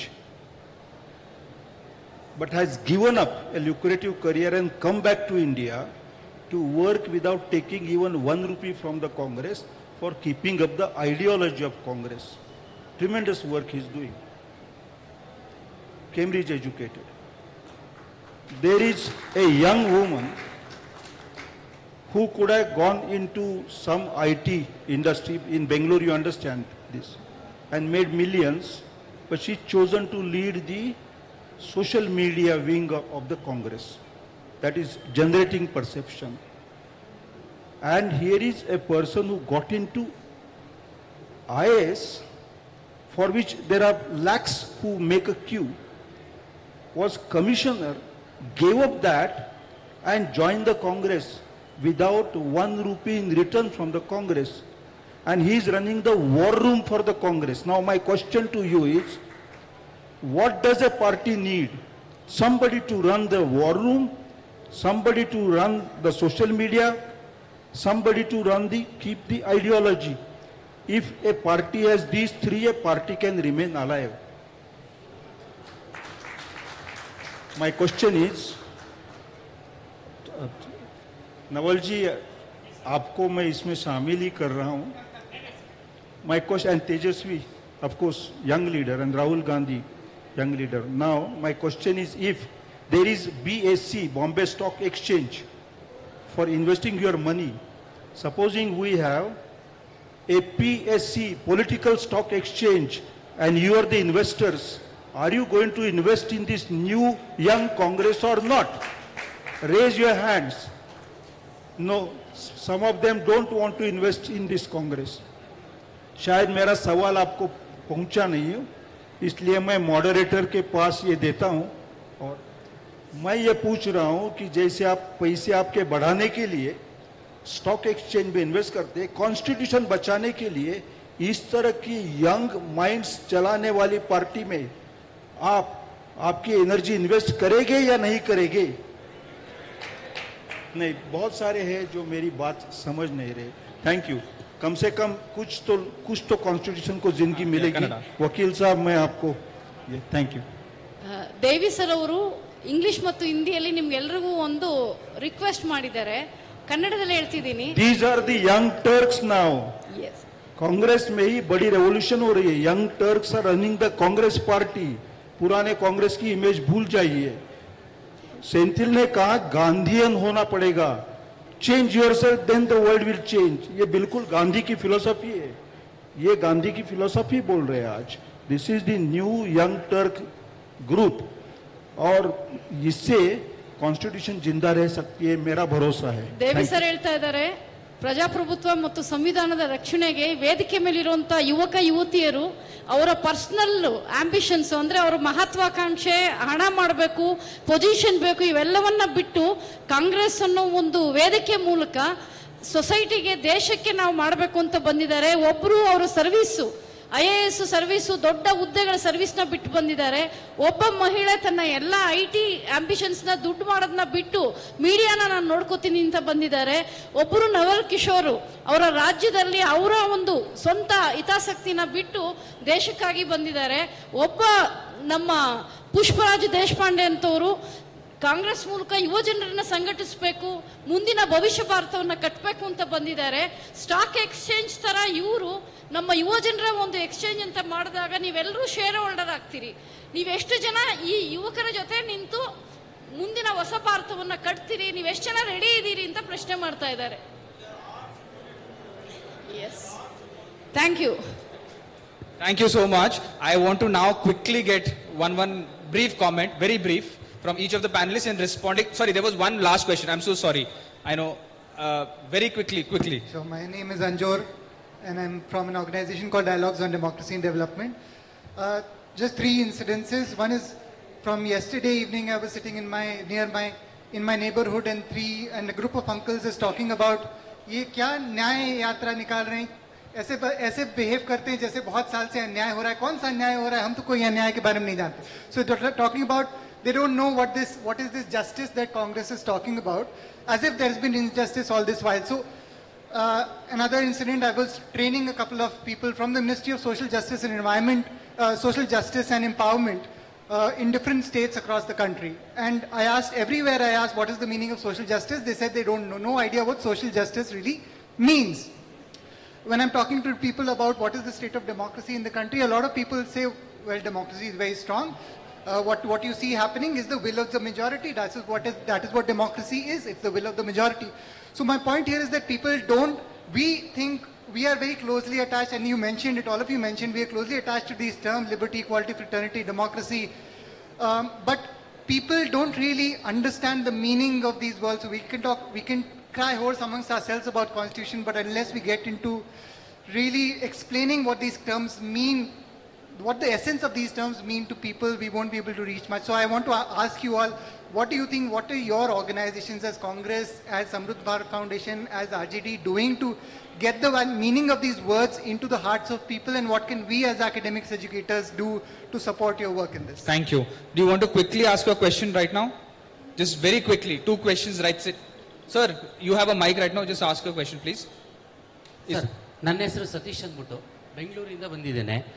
ನನ್ನ question ಏನಪ್ಪ ಅನ್ನೋದಾದರೆ, ಈಗ Congress party ಬಂತು, ಕಾಂಗ್ರೆಸ್ ಪಾರ್ಟಿಯಲ್ಲಿ ನಮಗೆ ಏನು ಉಚಿತವಾಗಿ ಓಡಾಡೋದಕ್ಕೆ ಹೆಣ್ಮಕ್ಳಿಗೆ ಏನು ಬಸ್ಸಿನ ವ್ಯವಸ್ಥೆ ಆಗಲಿ ಅಥವಾ ಕರೆಂಟ್ ವ್ಯವಸ್ಥೆ ಆಗಲಿ ಫ್ರೀಯಾಗಿ ಕೊಟ್ಟಿದ್ದೀರಾ. ನಾನೊಬ್ಬ ರೈತ, ನಾನು ರೈತಾಪಿ ಕುಟುಂಬದಿಂದ ಬಂದಿದ್ದೇನೆ, ನಾನು ಎಕ್ಸ್ಪೋರ್ಟ್ ಮಾಡ್ತಾ ಇದ್ದೇನೆ, ಅಂದರೆ ಸಿಂಗಾಪುರ್ಗೆ ಸೀಬೆಕಾಯಿನ ಎಕ್ಸ್ಪೋರ್ಟ್ ಮಾಡ್ತಾ ಇದ್ದೇನೆ. ನನ್ನಲ್ಲಿ ಜಮೀನು ಇಲ್ಲ, ನನ್ನ ಹತ್ರ ಇರುವಂಥದ್ದು ಲೀಸ್ಗೆ ಹಾಕೊಂಡಿರೋದು ಒಂದು 23 ಎಕರೆನ ಲೀಸ್ಗೆ ಹಾಕೊಂಡು ನಾನು ಸೀಬೆಕಾಯಿನ ಬೆಳೆದು ನಾನು ಎಕ್ಸ್ಪೋರ್ಟ್ ಮಾಡ್ತಾ ಇದ್ದೀನಿ. ಆದರೆ ನನ್ನ ಹೆಂಡತಿ ಬಂದ್ಬಿಟ್ಟು ಇನ್ನೂ ಓದ್ತಾ ಇದ್ದಾಳೆ, ನಾನು ಓದಿಸ್ತಾ ಇದ್ದೀನಿ. ಇನ್ನು ಇಂಜಿನಿಯರಿಂಗ್ ಕಂಪ್ಲೀಟ್ ಆಗಿದೆ, ಇಂಜಿನಿಯರಿಂಗ್ ಕಂಪ್ಲೀಟ್ ಆಗಿ D.Ed ಮಾಡಿಕೊಂಡ್ರು, ಅದೇನು ಕರಸ್ಪಾಂಡೆಲ್ಲಿ ಬರಲಿಲ್ಲ, ಮತ್ತು B.Ed ಮಾಡಿ ಇವಾಗ ಆಲ್ರೆಡಿ ಕಂಪ್ಲೀಟ್ ಆಗಿದೆ. ಬಟ್ ಈ ಇದರಲ್ಲಿ ಯುವ ಜನತೆಗೆ ನೀವು ಉದ್ಯೋಗಾವಕಾಶ ಅಂತ ಹೇಳ್ತಾ ಇದ್ದೀರಾ. ನಾನು ಓದು ಡಿಪ್ಲೊಮಾದಲ್ಲೇನೆ ಅವ್ರಿಗೆ ಎಜುಕೇಷನ್ಗೋಸ್ಕರ ಏನು ಗೌರ್ಮೆಂಟ್ ಇದಕ್ಕೋಸ್ಕರ ಬರ್ದಾಕಿದೆ, ಬಟ್ ಇದುವರೆಗೂ ಯಾವುದೇ ರೀತಿಯಾದ ರೆಸ್ಪಾನ್ಸಿಬಿಲಿಟಿ ಬಂದಿಲ್ಲ. ಒಂದು ಕ್ವಶನ್. ಎರಡನೇದು, ನಾನು ಬಸ್ ಕೇಳಲಿಲ್ಲ ಅಥವಾ ನನಗೆ ಕರೆಂಟ್ ಕೇಳಲಿಲ್ಲ, ನಾನು ನಿಮಗೆ ಟ್ಯಾಕ್ಸ್ ಕಟ್ತಾ ಇದ್ದೀನಿ, ಆದರೆ ನೀವು ನನಗೇನು ಕೊಡ್ತಾ ಇದ್ದೀರಾ? ನನಗೇನು ಕೊಡ್ತಾ ಇಲ್ಲ. ನಾನು ಕೇಳೋದು ಎರಡೇ ಕೊಡಿ. ನನಗೇನು ಗೊತ್ತಾ, ಎಲ್ಲರಿಗೂ ಫ್ರೀ ಆಫ್ ಎಜುಕೇಷನ್ ಕೊಡಿ. ಎರಡನೇದು ಏನು, ನಮಗೆ ಈಗ ಹಾಸ್ಪಿಟಲ್ಗೆ ಹೋದ್ರೆ ಸಾವಿರಾರು ಜನ ಲಕ್ಷಾಂತರ ರೂಪಾಯಿ ಈಗ ಏನು ಕೊಳ್ಳೆ ಹೊಡಿತಾ ಇದ್ದಾರೆ ಅಂತ ನಾನು ಹೇಳಕ್ ಇಷ್ಟಪಡ್ತಾ ಇದ್ದೀನಿ. ಈಗ ಬೇರೆ ಹಾಸ್ಪಿಟಲ್ ಹೋದ್ರೆ ಲಕ್ಷ ತಗೊಂತಾ ಇದ್ದಾರೆ. ನಮ್ಗೆ ಎರಡೇ ಕೊಡಿ, ಒಂದು ವಿದ್ಯೆ, ಒಂದು ಆರೋಗ್ಯ. ಇವೆರಡು ಕೊಟ್ರೆ ಸಾಕಲ್ಲ? ನಾವು ನಿಮಗೆ ಟ್ಯಾಕ್ಸ್ ಕೊಡ್ತಾ ಇದೀವಲ್ಲ, ನಮ್ಗೆ ಇವೆರಡೇ ಕೊಡಿ ದಯವಿಟ್ಟು, ನಮ್ಗೆ ಇನ್ನೇನು ಬೇಡ. ಯಾಕಂದ್ರೆ ನಾವು ಸರ್ಕಾರ ನಡೆಸ್ತಾ ಇದೀವಿ ಅಂತ ಬಂದಾಗ ನೀವು ಹೇಳ್ತಿದ್ರ ಪ್ರಜಾಪ್ರಭುತ್ವ ಪ್ರಜೆಗಳೇ ದೊರೆಗಳು ಅಂತ ಅಂದ್ಬಿಟ್ಟು, ಇಲ್ಲಿ ಪ್ರಜೆಗಳು ದೊರೆಗಳಾಗ್ತಾ ಇಲ್ಲ, ನಿಜವಲ್ಲ ಆಗ್ತಾ ಇಲ್ಲ. ನಿಮಗೆ ಖಂಡಿತವಾಗಿ ಅದು ಮಾತು ಸುಳ್ಳು. ನಾವು ಇನ್ನೂ ನಶಿಸಿ ಹೋಗ್ತಾ ಇದ್ದೀವಿ. ನಾವು ಈಗೂ ಕೂಡ ಕೂಲಿ ಕಾರ್ಮಿಕರಾಗಿ ನಾವು ಇದು ಮಾಡ್ತಾ ಇದೀವಿ. ಮತ್ತೆ SC STಗಳಿಗೆ ನೀವು ಹೇಳ್ತಾ ಇದ್ದೀರಾ, ಆ ಕುರಿ ಸಾಲ ಅಂತ ಕೊಡ್ತೀರಾ, ಕೋಳಿ ಸಾಲ ಅಂತ ಕೊಡ್ತೀರಾ, ಹಸು ಸಾಲ ಅಂತ ಕೊಡ್ತೀರಾ. ಅಂದ್ರೆ ಅವರಪ್ಪ ಏನು ಎಜುಕೇಶನ್ ಮಾಡಿರಲಿಲ್ಲ, ಏನಿಲ್ಲ, ಮಗನಿಗೆ ಎಜುಕೇಶನ್ ಅಂತ ಮಾಡಕ್ ಬರ್ತಾನೆ.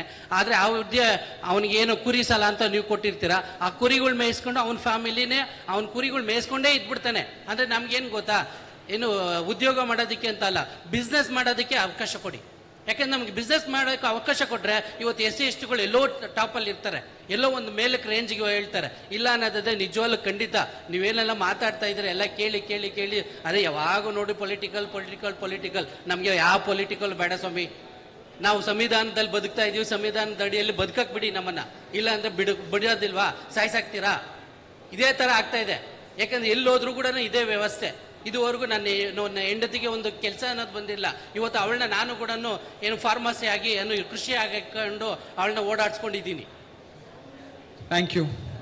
And the last one, that's it. Then I am just answering. Please sir. Subhash Padaganur sir. ನಾನು ರಾಷ್ಟ್ರ ನಿರ್ಮಾಣ ಎತ್ತ ಕಡೆ ಹೋಗ್ತಾ ಇದೆ. ಭಾರತ ದೇಶ ಹಳ್ಳಿಗಳ ರಾಷ್ಟ್ರ.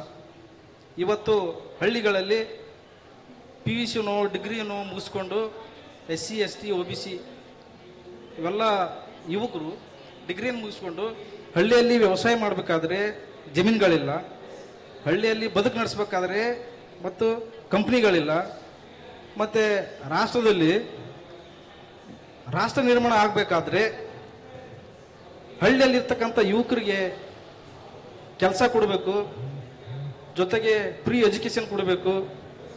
ಮತ್ತು ಹಳ್ಳಿಯಲ್ಲಿ ಉಳುಮೆ ಮಾಡಬೇಕಾದ್ರೆ ದಲಿತರಿಗೆ, ಅಲ್ಪಸಂಖ್ಯಾತರಿಗೆ, ಹಿಂದುಳಿದ ವರ್ಗಕ್ಕೆ ಜಮೀನುಗಳಿಲ್ಲ.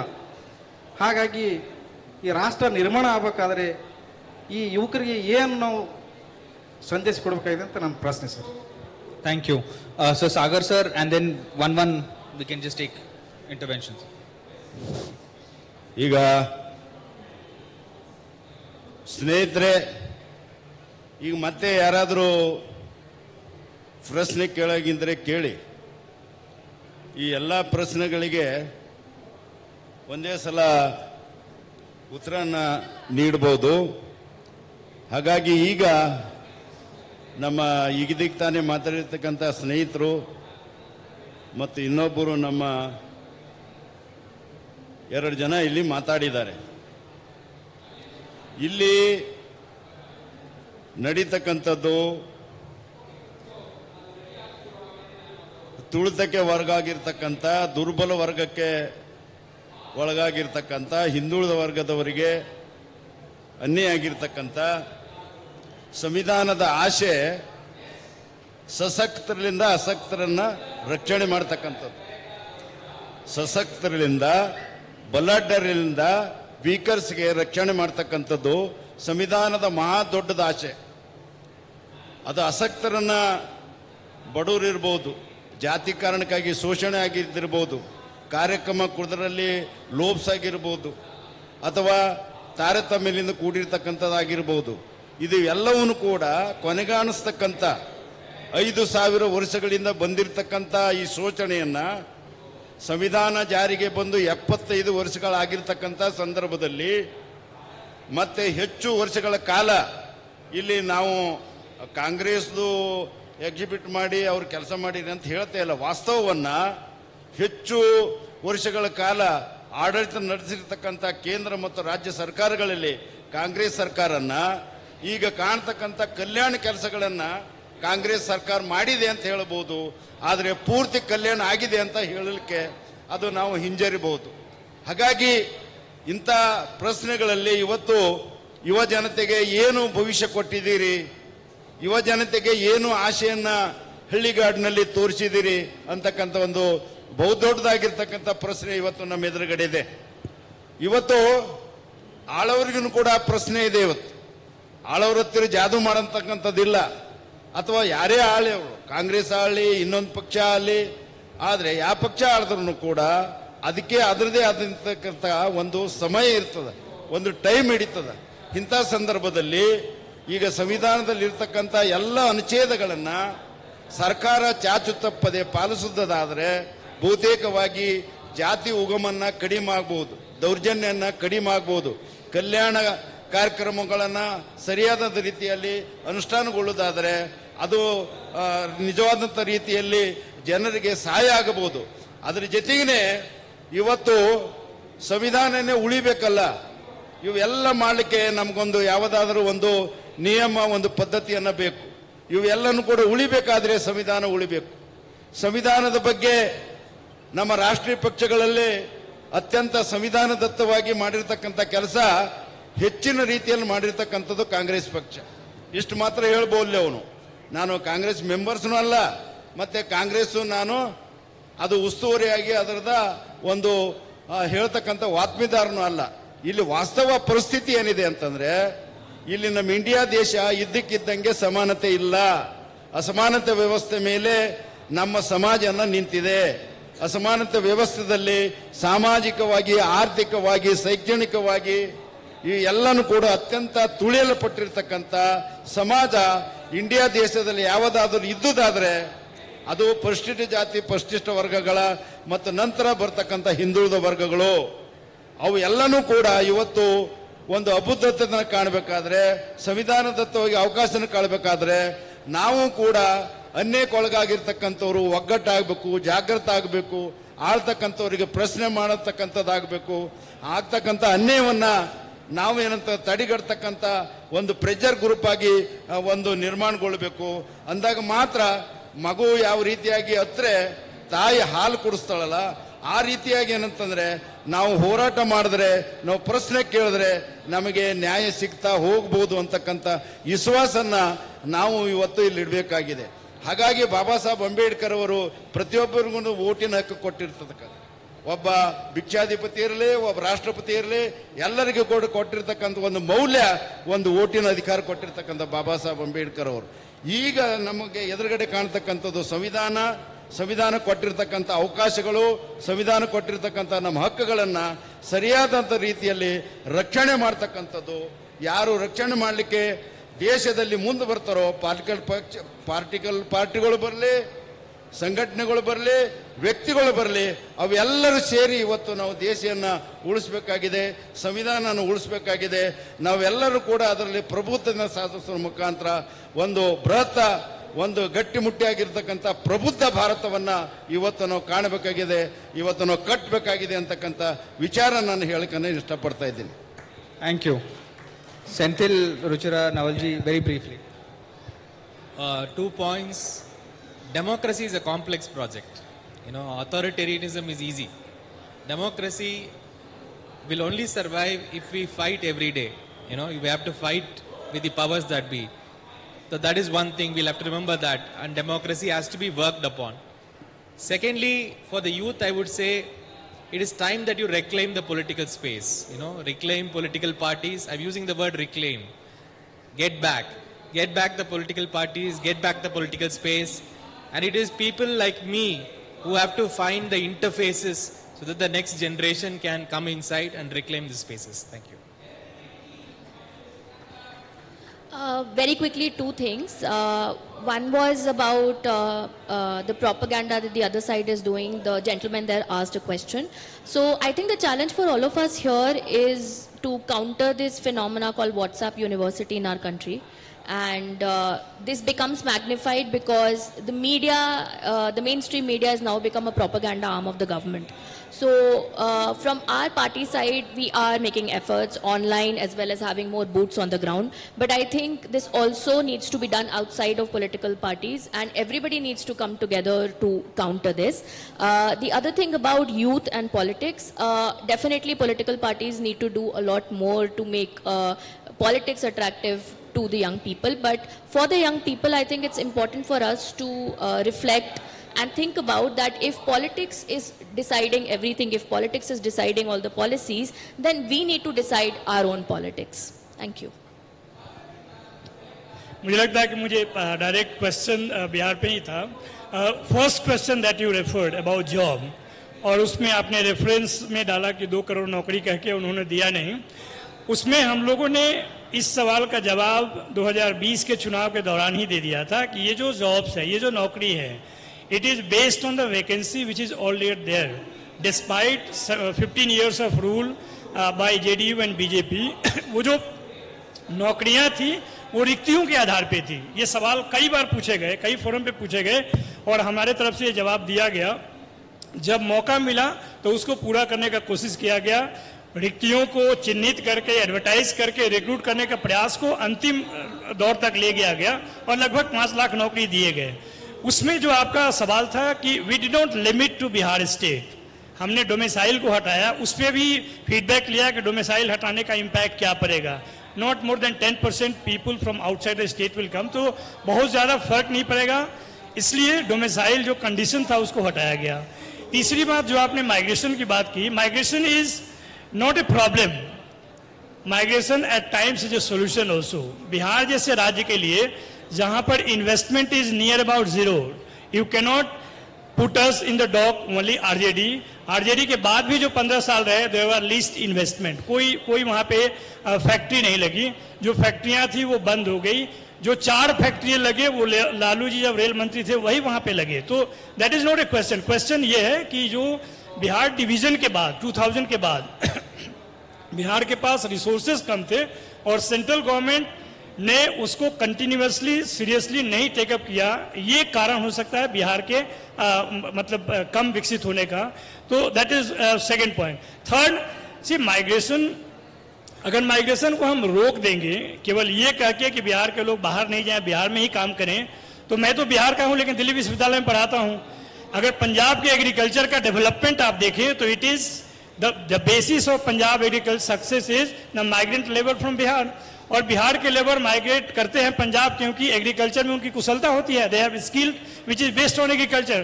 तो उस कनेक्टिविटी को अगर हम रोकना चाहें तो ये संभव नहीं है. अंतिम बात जो आपने प्राइवेट सेक्टर में रिजर्वेशन का सवाल पूछा, that is really necessary in a condition like this for the only reason that more than 95% of opportunity is there in the private sector. उस प्राइवेट सेक्टर को जो कि उतना प्राइवेट नहीं है, हम लोग बार बार कहते हैं कि जिसको आप प्राइवेट सेक्टर कहते हैं वो किसी के घर का जमीन नहीं है, it is not that private.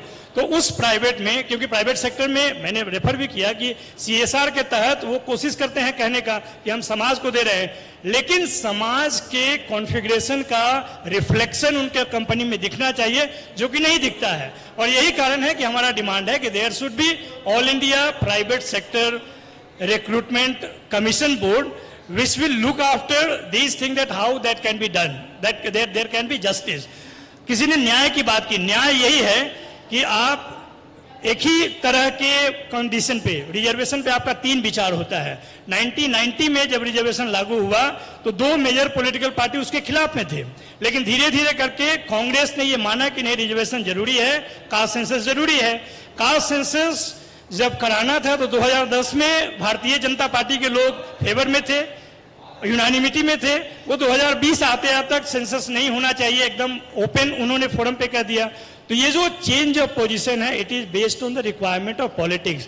आज की डेट का रिक्वायरमेंट ये है कि unless we are able to reach to everyone और रिजर्वेशन को केवल पोवर्टी एलिविएशन प्रोग्राम के तौर पे नहीं बल्कि हिस्सेदारी के रूप में, एम्पावरमेंट के रूप में देखना चाहिए। तभी जाकर दो अंतिम जो परिभाषा होती है न्याय का, जिसको हम मानते हैं कि न्याय क्या है ये तो सब जानते हैं, न्याय से आप क्या समझते हैं वो भी सब जानते हैं, लेकिन न्याय कैसे होगा उसमें one of the most important constitutionally accepted program is reservation, that is affirmative action. उसको बहुत सीरियसली देखने की जरूरत है and I think we should go and abide by that and the political party who has been talking, Bihar सरकार ने ये काम किया, आबादी काउंट करने के बाद हिस्सेदारी तय किया, इसका कोई विरोध नहीं हुआ। आपको मालूम होना चाहिए कि even BJP could not resist on the house, on the floor, on any place. तो मैं सिर्फ ये कहना चाहता हूं कि जो सवाल है, सही हमारे मित्र सेंथिल साहब ने कहा कि हर जनरेशन का सवाल है, आज का सवाल यूथ का ही है कि जॉब जो कि ऐसा सिचुएशन है, ये एकदम सही बात है कि पॉलिटिकल पार्टी को जॉब का बात नहीं करना चाहिए, लेकिन गवर्नमेंट का जो अप्रोच हो जिसमें एटलीस्ट जो अवेलेबल गवर्नमेंट जॉब्स हैं वो लोगों तक पहुंचना चाहिए। रेलवे में इतनी भर्तियां कराकर रेलवे को आपने प्राइवेटाइज कर दिया। दिस और under this circumstances political party are forced to raise the issues of jobs and employment as such. I think I have been able to answer your question. Thank you, Nawal ji. I'm going to make 3 points. 2 of them are problem statements for your consideration. Actually, all 3. The first is that everyone has spoken about jobs. I believe that reservation is essential in every public sector job, including private sector also now. The challenge is that formal employment is just 8% of the total employment in this country, of which public sector accounts for only 3%. And the entry level every year is just 0.025%. Why are we limiting ourselves to just 8% of the total jobs? How do we talk about the rest of the 92%? And this is a structural fault line. We are not thinking about capturing the bulk of the wealth, the nation's wealth. The bulk of the nation's wealth is captured by a small section, a small elite, which is colluded with this political regime. We are still talking about 3%. Public sector employment is 3%. And 0.25% is entry-level jobs. Yes, there should be reservations. Yes, it should be above 50%. Yes, caste census should be included in that. But what about the rest 92%? What about businesses? What about private sector? We're not thinking about that. Which is why I endorse his point. We need to think, I'm not saying his answer is the only answer, but we need to think about solutions outside this 8%. That is the first thing. The second thing, recently someone from Rajasthan told me after the elections, yes, I have got fantastic benefits from the Rajasthan government, welfare schemes. I've got fantastic delivery. I've got social security benefits. I've got a job. I've got this, X, Y, Z. I've got everything. But I'm a Hindu and I will vote like a Hindu. This is a big fault line. They are benefiting economically from progressive parties. But the framework under which that 30% of India is voting is cultural. They are voting on Ram, communalism, on all those issues, and we are absent from the cultural sphere or from the social sphere. My question to all of you is that until and unless we make the constitution sexy, we don't have an answer to cultural fault lines. We simply don't. And this is the third point which I want to make. Someone said that is there a white knight going to come and save the, constructively channelize everything. That is never going to happen. It is never going to happen. And if every one of you is sitting waiting for some messiah to come and save us, please, you are doing this country a grave disservice. Because I'll tell you something, when Gandhiji, people didn't sit at home and said Gandhiji will fight for us, Nehruji will fight for us, Baba Sahib will fight for us. They joined them. Every person sitting in this room or who's watching this is an equal participant, is an equal shareholder in this nation's future. Each one of you in your own sectors, as Senthil said, as Ruchira said, as Nawalji said, is a political animal. Each one of you. If someone is a farmer, if someone is an educationist, if someone is a civil society activist, you have to creatively think about how you are going to fight for liberty, justice, fraternity and equality. If you don't do that, none of us can work together. The challenge facing us is not political. It is cultural, it is social and political. And all of you have to stand up today. In the next 3 months, in the next 5 years, until and unless we do that, this constitution, this country that we have built over the last 75 years will not stay the same it is. This is what I wanted to leave with you. I want to thank all of my panelists and thank you for listening to us and asking such fantastic questions. Thank you. ಬಹುಶಃ ನನ್ನ ಪ್ರಕಾರ ಇದೊಂದು the most youthful session through the please we are giving vote of thanks and few words. ಇದು ಕರ್ನಾಟಕ ಸರ್ಕಾರ ಮತ್ತು ಸಮಾಜ ಕಲ್ಯಾಣ ಇಲಾಖೆ ವತಿಯಿಂದ ಮಾಡ್ತಿರುವಂತಹ ಈ ಕಾರ್ಯಕ್ರಮ ರಾಜ್ಯದಾದ್ಯಂತ ಮತ್ತು ರಾಷ್ಟ್ರದಾದ್ಯಂತ ಇದು ಲೈವ್ ಆಗ್ತಿರೋದ್ರಿಂದಾಗಿ ಇವತ್ತು ಏನು ಸಂದೇಶವನ್ನು ನಾವು ಇಲ್ಲಿ ಕೊಟ್ಟಿದ್ದೀವಿ ಈ ಮೂಲಕ, ಈ ಒಂದು ಯೂತ್ ಸೆಷನ್ ಮೂಲಕ ಬಹುಶಃ ನಾಡಿನ ಎಲ್ಲ ಯುವಜನರು ಇದ್ರನ್ನ ಅರಿತಾರೆ ಅಂತ ನಾವು ಅಂದ್ಕೊಂಡಿದ್ವಿ. ಯಾಕಂತ ಹೇಳಿದ್ರೆ ಇವತ್ತು ನಾವು ಯಂಗ್ಸ್ಟರ್ಸ್ ಹತ್ರ ಉದ್ಯೋಗ ಇಲ್ಲ ಅಥವಾ ಧೈರ್ಯ ಇಲ್ಲ ಮತ್ತು ಅವರು ಒಂದು ರೀತಿ ಕನ್ಫ್ಯೂಷನ್ಗೆ ನಾವು ನೂಕಿದ್ದೀವಿ. ಅವರ ಹಣೆಗೆ ನಾವು ತಿಲಕವನ್ನು ಕೊಟ್ಟಿದ್ದೀವಿ, ಸೊಂಟಕ್ಕೆ ಬಾಲವನ್ನು ಕೊಟ್ಟಿದ್ದೀವಿ, ಎದೆಗೆ ದ್ವೇಷವನ್ನು ಬಿತ್ತಿದ್ದೀವಿ, ತಲೆಗೆ ಮೌಢ್ಯವನ್ನು ಬಿಟ್ಟಿದ್ದೀವಿ, ಕಾಲಿಗೆ ಮುಳ್ಳನ್ನು ಕಟ್ಟಿದ್ದೀವಿ ಮತ್ತು ಕೈಗಳಿಗೆ ಕತ್ತಿಯನ್ನು ಕೊಟ್ಟಿದ್ದೀವಿ. ಆದರೆ ಇವತ್ತಿನ ಯುವಕರಿಗೆ ಬೇಕಾಗಿರೋದು ಸಂವಿಧಾನ ದತ್ತವಾಗಿ ಬರಬೇಕಾಗಿರುವಂತಹ ಅರಿವು ಇವತ್ತು ಬರಬೇಕಾಗಿದೆ. ಬಹುಶಃ ಈ ಸೆಷನ್ ಮೂಲಕ ನಾವು ಸಂವಿಧಾನದ ನಿಜವಾದ ಆಶಯ ಏನು ಮತ್ತು ಸಂವಿಧಾನದ ಮೂಲಕ ಯುವಜನರು ಮುನ್ನಡೆಯೋದಾದರೆ, ಸಂವಿಧಾನ ಅವರ ದಾರಿ ಆಗೋದಾದ್ರೆ, ಅವರ ಮಾರ್ಗ ಆಗೋದಾದ್ರೆ ಯಾವ ರೀತಿಯಾದಂಥ ದೇಶವನ್ನು ನಾವು ಕಟ್ಬೋದು ಅನ್ನೋದಕ್ಕೆ ಇವತ್ತು ವೇದಿಕೆ ಮೇಲೆ ಕೂತಿರುವಂಥ ಇಷ್ಟು ಜನ ಯೂತ್ ಐಕಾನ್ಸ್ ಅದಕ್ಕೆ ಮಾದರಿಯಾಗಿರ್ತಾರೆ. ಬಹುಶಃ ನನ್ನ ಪ್ರಕಾರ ಇನ್ನು ಬರುವ ಈ ಚುನಾವಣೆ ಏನಿದೆ ಅಲ್ಲಿ ನಾವು ನಿಜವಾದಂಥ ನಮ್ಮ ಕ್ರಿಯಾಶೀಲತೆಯನ್ನು ನಾವು ತೋರಿಸಬೇಕಾಗಿದೆ. ಈ ದೇಶವನ್ನು ಮರಳಿ ನಾವು ನಮ್ಮ ಯುವಜನರ ಕೈಗೆ ನಾವು ತಗೊಳ್ಳುವಂಥ ಸಾಧ್ಯತೆ ನಮಗಿದೆ ಅಂತ ಹೇಳ್ತಾ ಈ ಗೋಷ್ಠಿಯನ್ನು ನಡೆಸೋದಕ್ಕೆ ನನಗೆ ಅನುವು ಮಾಡಿಕೊಟ್ಟಂತ ಕರ್ನಾಟಕ ಸರ್ಕಾರದ ಇಲಾಖೆಗಳಿಗೆ ನಾನು ಧನ್ಯವಾದಗಳನ್ನ ಹೇಳ್ತೀನಿ. ಧನ್ಯವಾದಗಳು. ಎಲ್ಲ ಸಭಿಕರಲ್ಲೂ ಕೂಡ ಕೆಲವೇ ನಿಮಿಷಗಳಷ್ಟೇ ಕಾರ್ಯಕ್ರಮ ಕೊನೆ ಹಂತಕ್ಕೆ ಬಂದಿದ್ದೇವೆ. ಪ್ರಾರಂಭದಲ್ಲಿ ನಮ್ಮ ಪ್ಯಾನಲಿಸ್ಟ್ಗಳ ಬಗ್ಗೆ, ಅವರ ಸಾಧನೆ ಬಗ್ಗೆ, ಅವರ ಐಡೆಂಟಿಟಿ ಬಗ್ಗೆ ಪರಿಚಯ ಮಾಡಿಕೊಡ್ಬೇಕಾಗಿತ್ತು. ಸಮಯದ ಅವಕಾಶ ಇಲ್ಲದೆ ಇರೋದಕ್ಕೆ ತುಂಬಾ ಫಾಸ್ಟ್ ಆಗಿ ಅವ್ರ ಮಾತುಗಳನ್ನ ಕೇಳಿಸ್ಕೋಬೇಕು ಅನ್ನೋದಕ್ಕಾಗಿ ಶಾರ್ಟ್ ಕಟ್ ಆಯಿತು. ಈಗ ತುಂಬಾ ಸಣ್ಣ ಕೆಲವೇ ವಾಕ್ಯಗಳಲ್ಲಿ ನಮ್ಮ ಪ್ಯಾನಲಿಸ್ಟ್ಗಳನ್ನ ನಾನು ಹೇಳ್ತಾ, ಅವರ ಅಚೀವ್ಮೆಂಟ್ ಹೇಳ್ತಾ ಈ ಕಾರ್ಯಕ್ರಮಕ್ಕೆ ಒಂದು ಅಂತ್ಯವನ್ನು ಆಡೋಣ ಅನ್ಕೊಂಡಿದ್ದೀನಿ.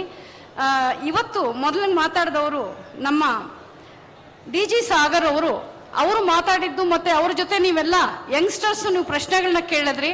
ಅವ್ರ ಬಗ್ಗೆ ಒಂದೇ ಮಾತು ಹೇಳಕ್ ಇಷ್ಟಪಡ್ತೇನೆ.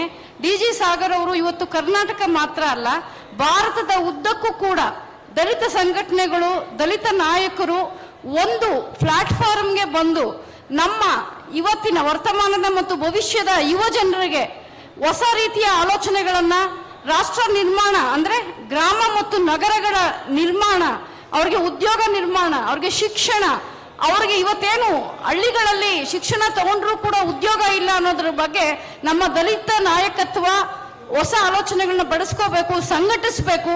ಸಂವಿಧಾನ ಮತ್ತು ಮುಂದಿನ ಭಾರತಕ್ಕೆ ಬೇಕಾಗಿರೋ ಯುವ ಜನರನ್ನ ಯಾವ ರೀತಿ ಮತ್ತೆ ಮುನ್ನಡೆಸಬೇಕು ಅನ್ನೋ ವಿಚಾರಗಳು ಅವ್ರ ಮೂಲಕ ಚರ್ಚೆ ಆಗಿದೆ. ಹಾಗಾಗಿ ನಿಮ್ಮೆಲ್ಲರ ಪರವಾಗಿ ಕರ್ನಾಟಕ ರಾಜ್ಯ ಸರ್ಕಾರ ಮತ್ತು ಸಮಾಜ ಕಲ್ಯಾಣ ಇಲಾಖೆಯ ಪರವಾಗಿ ಸಾಗರ್ ಅವರಿಗೆ ನಾನು ಹೃತ್ಪೂರ್ವಕವಾಗಿರುವಂತ ಧನ್ಯವಾದಗಳನ್ನ ಹೇಳ್ತೇನೆ.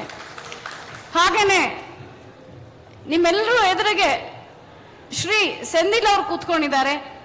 ಅವರು ನಿಮ್ಗೆಲ್ರಿಗೂ ಗೊತ್ತಿರೋ ಹಾಗೆ ಇವತ್ತು ಹೆಚ್ಚು ಮಾತಾಡ್ತಾರೆ ಅಂತ ನಾನು ನಿರೀಕ್ಷಿಸಿದ್ದೆ. ತಮ್ಮ ಆಡಳಿತ ಸೇವೆಯನ್ನ ಬಿಟ್ಟು ಸಮುದಾಯದ ಜಾಗೃತಿ ಮೂಡಿಸುವಂತ ಸೇವೆಗೆ ಅವ್ರು ಬಂದಿರೋರು. ಅವ್ರ ಬಗ್ಗೆ ನಾನು 3 ಮಾತು ಹೇಳಕ್ ಇಷ್ಟಪಡ್ತೇನೆ.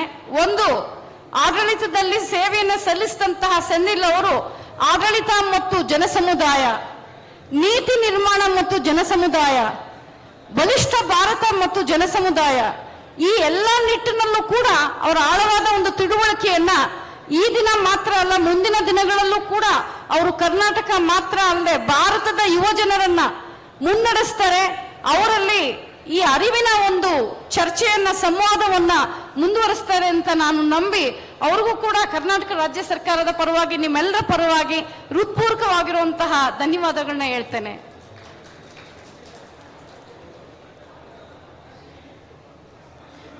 ರುಚಿರಾ ಚತುರ್ವೇದಿ, ನಮ್ಮ ಇತ್ತೀಚಿನ ದಿನಗಳಲ್ಲಿ ಮಹಿಳೆಯರು ಅಂದ್ರೆ ಅವರು ರಾಜಕೀಯವಾಗಿ, ಸಾಮಾಜಿಕವಾಗಿ, ಭೌತಿಕವಾಗಿ, ಶೈಕ್ಷಣಿಕವಾಗಿ ಒಂದು ವೇದಿಕೆ ಮೇಲೆ ಕುತ್ಕೊಂಡು ರಾಷ್ಟ್ರವನ್ನ ಮುನ್ನಡೆಸೋದಕ್ಕೆ, ಯುವಜನರನ್ನ ಮುನ್ನಡೆಸೋದಕ್ಕೆ ಅವಕಾಶಗಳೇ ಇಲ್ಲದೆ ಇರುವಂತಹ ಪರಿಸ್ಥಿತಿ ಇತ್ತು.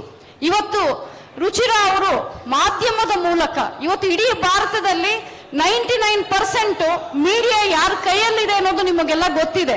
ಅಂತ ಮಾಧ್ಯಮದಲ್ಲಿ ಅವರು ಮುಂದೆ ಬಂದು ಕೇವಲ ರಾಜಕೀಯ ಪಕ್ಷ ಮಾತ್ರ ಅಲ್ಲ, ಯುವ ಜನರ ಒಂದು ಪಾರ್ಟಿಸಿಪೆಂಟ್ಸ್ ಏನಂತೀವಿ, ಈ ಮೀಡಿಯಾದಲ್ಲಿ ಯುವ ಜನರ ಪಾತ್ರ ಏನಿದೆ ಅನ್ನೋದ್ರ ಬಗ್ಗೆ ಅವರು ಸತತವಾಗಿ ಕೆಲಸ ಮಾಡ್ತಾ ಇದ್ದಾರೆ.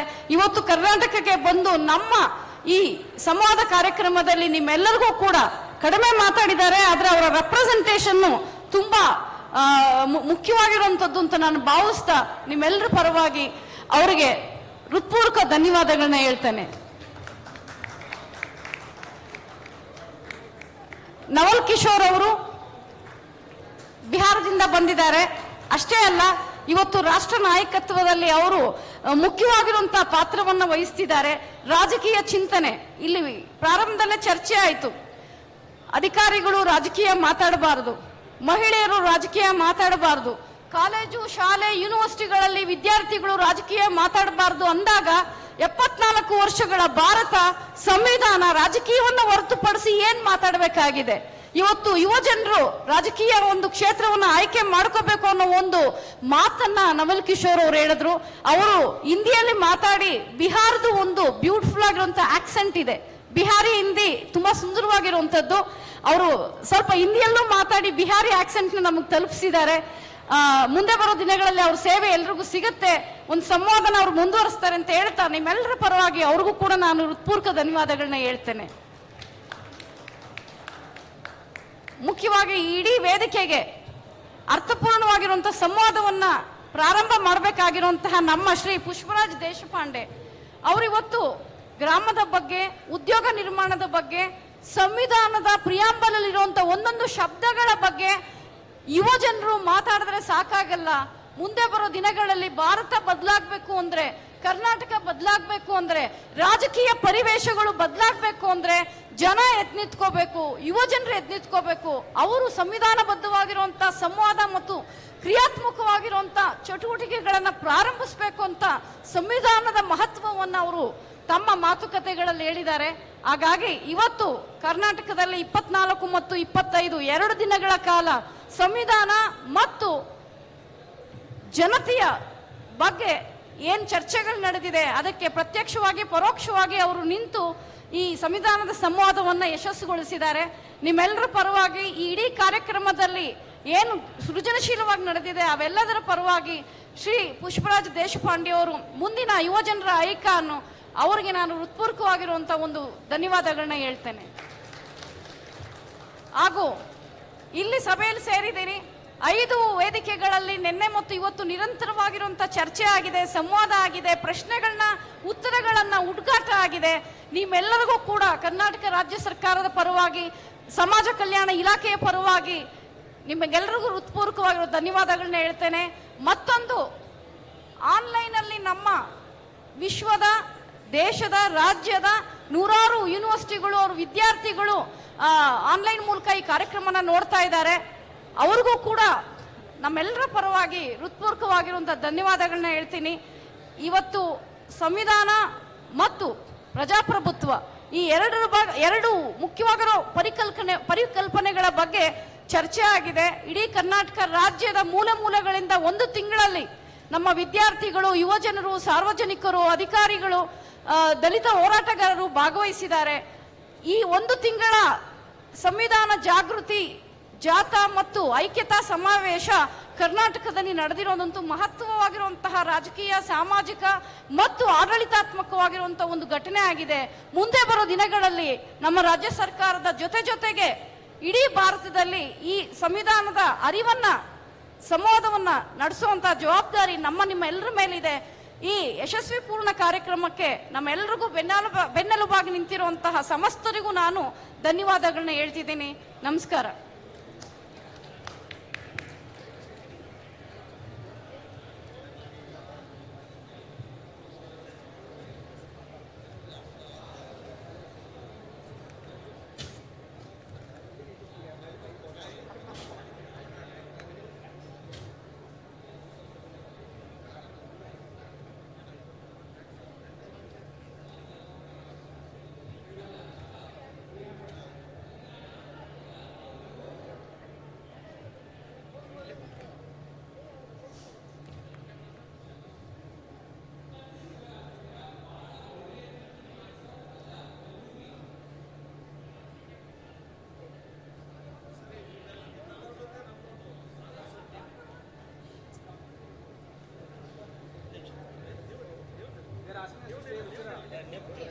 आपके